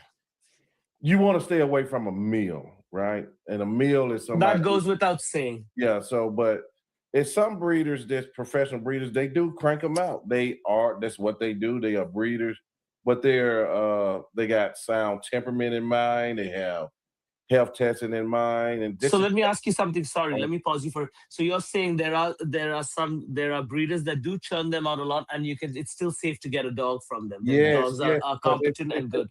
It's breeders that have been working these lines Yes. for a long time, and and a lot of time they are for years now they are responsible for a lot of the dogs that's at the top of the charts, and then we get from them. Then we start working the process, trying to do better and better. So it kind of worked like that, especially when you got breeders who have been good, that's been in the game 30 years and like that. But you got different styles of breeders now. You might have a guy with a 6-dog setup that can turn them out for what you may need. You know what I mean? So it's different levels of breeders. So, but what you're talking about too, it sounded like you were talking about some real hard inbreeding, so much so where you had to start doing a outcross. It's some different styles of breeding. Some breeders don't breed like that. They might do this almost like a round breeding. It ain't really tight. A lot of breeders don't breed really tight to avoid genetic stuff. So it's when you had Hans, Hans who has the Alpine canine. Yeah. Oh man, he's terrific, isn't he? Oh yeah. And then you got then you got his type. They breed serious working dogs. There's gonna be some line breeding, some serious. And he had the chart and everything, but I lost it hard way. I couldn't comprehend everything, Joe. Yeah. It's just outside because I'm not a breeder and I don't know enough, but halfway through or quarter way through, and you know how meticulous he is and detailed he is, that I couldn't keep up. Yeah. But just those type of guys, they're like when you get up into like Armin Winkler and all them guys. Yes. Ain't regular. Them not no. They're military canines. Yeah. Where you go? Okay. By the way, it's been a lovely conversation, just as I thought. It was going to be free flowing. We've been all over the place. The one thing I said to myself, Dylan, keep it on topic. Yeah. Because I could go in every direction. Let's get back to Armin Winkler, the tip of the spear. You get into those type guys, the guys that's been breeding a long time, the Scandies and different things like that. They've seen a lot of dogs. So you almost, it's the only wise thing to do is to invest some of your time into these men to have that much time in. Because they have seen the lines, they know what's in the lines. They just done it so much. So I'm glad to have them guys on the show because they're just like them walking. This your walking history. That's your encyclopedia, Joe. And again, like I said, back in the day, you'd have had to pay thousands of dollars to pick their brains. Now I'm sitting in my home and I'm making notes, taking notes, and being and you know what? You are. Oh, sorry, Joe. Yeah. You're creating a lot of awareness and exposure for all of us. So I really am. I'm really humbled, and a lot of thanks to you for bringing me on the show. This is because you've got the who's who. I'm a little shrimp. I'm a little shrimp. I'm a small guy in a big pond, just trying to do my thing, my 1-2 here, there, and here I am. And like I say, I'm not blowing smoke up your, you've had the who's who. The top guys. But spitting knowledge. Well, the who's who come here because of what we do and what they know my agenda. You can tell what the agenda of the show is just by looking at it, just historically. So no ulterior motives. No ulterior motives. Right. It ain't about the who's who. It's about, who really know what they're talking about. But this is the thing too. you can. This is a good starting place, but it's not a good ending place because, like yourself, you have your hands on a dog, so it's gonna be stuff you can tell people offline or in front of the if y'all was in the presence of each other. Yes. Just like the men on this show, like you mentioned, Armin, he got websites that can take you deeper. He has articles that can take you deeper. A lot of guys have, even though they share, they can't give everything, and then they got to make a living, and so they have other resources you can get even deeper.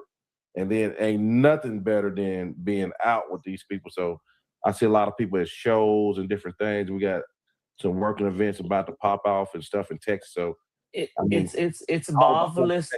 Yeah, it's marvelous, Joe, that you are providing the platform to connect us dog people. Yeah, if I need a dog trainer, you've got that person. You got a dog breeder. Yeah, you up there with Has. You tell him to give you the NWA discount. Yo, as is Oscar Mora was nice to me. He reached. I reached out to him just to thank him for. I've got some of his vests, and he gave me the password to his course, his training course. But to come back to it, Joe, I personally want to be in person in the class. Right. And that's another thing you did. I was just talking about. They have other resources. Like if you guys need to start a puppy out in some basic obedience, Oscar Moore have the perfect course, the Corso coach. And now I think that would be a dream. I would love to be there in the presence, in person, in the flesh. Yeah, but if you can't, you know what I mean? They got those. That's the way I have to make that switch. I haven't yet made that switch in my head to go like remote and to do that. If I were to have my dog again, I want the trainer to have his hands on my dog and me to. I still haven't made that online courses. Dave Croyer has it. Ivan has one. I mean, when you look at, I think you can just literally go online and put in online dog courses. Look, DIY has one. I think everyone under the sun, I think like that Dale dude has online courses. I think everybody on the planet has online courses now. Isn't that amazing? It's amazing. Separation to do it remotely. Gotcha. Yes, so for anything that I'm going to do, I'm going to suss out the best in whatever their field is. I'm willing to pay that money because you get what you pay for. That's right. And it's always an investment. I always look at everything as I don't want anything for cheap. Yeah, spend something. Tell me what it's worth to you. What's it worth to me? We both come to an agreement where you are happy and I'm happy, and let's work together and get some results. That's my philosophy. And that's a good philosophy, and that's all well and good as long as as long as the person's being honest. Like I said, if you look at, just type in online dog courses, just in Google. It's amazing how many courses there are and what you can take. It just depends on what you're looking for and who you trust. Like I said, the dude, I bet the dude that we watched today, that David dude, maybe he has one. They're out there and it's amazing, and the prices vary dramatically. It's just who's going to train your dog, or who's going to help you train your dog, and what are you going to get for it? And who do you believe? Want a discount. Yeah. I don't want to undersell you. You're worth it. I'm worth it. Yeah. You're going to get what you pay for. Yeah. Just do me right. Just give me the value. The value. That's what I want. Give me the value. It's like going to a restaurant, paying top dollar, and the service is not good, and the food doesn't have any salt. Mm-hmm. Right. Like, come on, man. You couldn't even get the salt right. Forget the flavor. And don't put no raisins in my potato salad. Yo, don't put no fruit in my food. I'll have that for dessert. But yes. Dog days with Dylan. I'm here with dog days with Dylan. Yes, this was fantastic, Joe. Thank you for having me on. A real pleasure. I knew we were going to cook it up. Right. Put raisin in your potato salad? Who puts raisins in the potato salad? I don't even understand that. You're easy breezy. Me too. Yeah. And we love. Next time I'll be on with the great legendary Caesar Milan. Caesar Milan, eh? Next time you're on. Walking in greatness. Yeah, man, we ain't gonna have no money. We got to pay them. I'll put something towards it. We're gonna start a GoFundMe. I'm gonna start a United Negro College Fund. What you gonna I believe we can do it. We can get the people behind. And you know what? I truly believe. All joking aside, if you were to reach out to Caesar Milan, maybe I know he'll come on the show. Yeah, maybe. And y'all will spit some knowledge that we're all going to take away and walk away. I mean, the original legend, the original guy. I mean, there have always been people, but he was the first people we could all see. That's right. Yeah. It was like Jesus parting the sea. Yeah. Caesar. Yo. Yeah. Holy. Now you're doing a good time. Now you're a cute dog. Now we had a face. Yeah. Hey man, this been a fun show, bro. I really appreciate you. I love that you're open to having me. I'm not your typical guest. I hope I did good. And this shows your growth and shows it's a testimony to who you are, Joe. To have somebody left field, dog walker. But now people know you need a dog trainer, you need a good breeder, you need all those things to get you started. And then you need the dog exercised.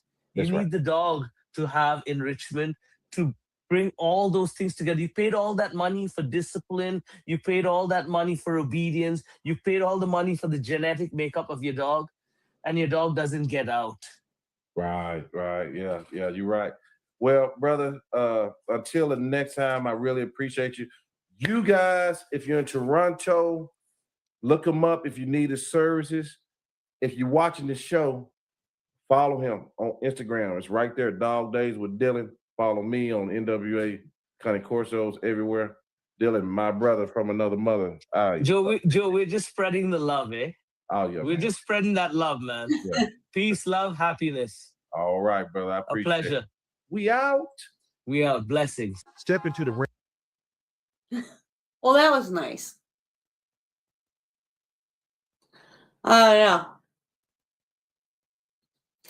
So, that's all I have for today. I thought that was a nice ending from the difference. 2 people in Canada, 2 different types of people. So anyway, I'll be back next week. I'm going to do the opposite, or next week is going to be, I want to do the reaction to Armin Winkler being on Gerald's thing, and then there was something else I was going to do, and I can't remember. But I'll figure it out. That I was going to do next week. But yeah. Anyway, you too. Thanks for being here. I appreciate all of you. Like and subscribe and comment. And if there's anything that you want me to look at or review or whatever, I lost a leash in a ball. But yeah, if there's anything that you want me to react to or whatever, like the Dale thing, let me know. And I can't find them. It's been 3 weeks. But yeah, if there's anything that you want me to react to or whatever, just drop it in the comments and I'll react to it. And then I want to do some videos on real dogs working, like real work, not the fake YouTube bullshit. So anyway, until next time, have a good weekend. Man, club just a system, but the deck set to fail. You speak for transparency, they call it a crime. Next day, you suspended for 6 months of your time. Pedigree, politics, trophies on the wall. Vanity awards while the ethics take a fall. They say it's for the free, but we know what it is. Power in the clubhouse, silence in the beer. Pedigree, politics, ribbons and lies. Smiles at the banquet, but the truth in disguise. You can muzzle the voice, but the truth don't quit. Dog show, kingdom built on counterfeit grit.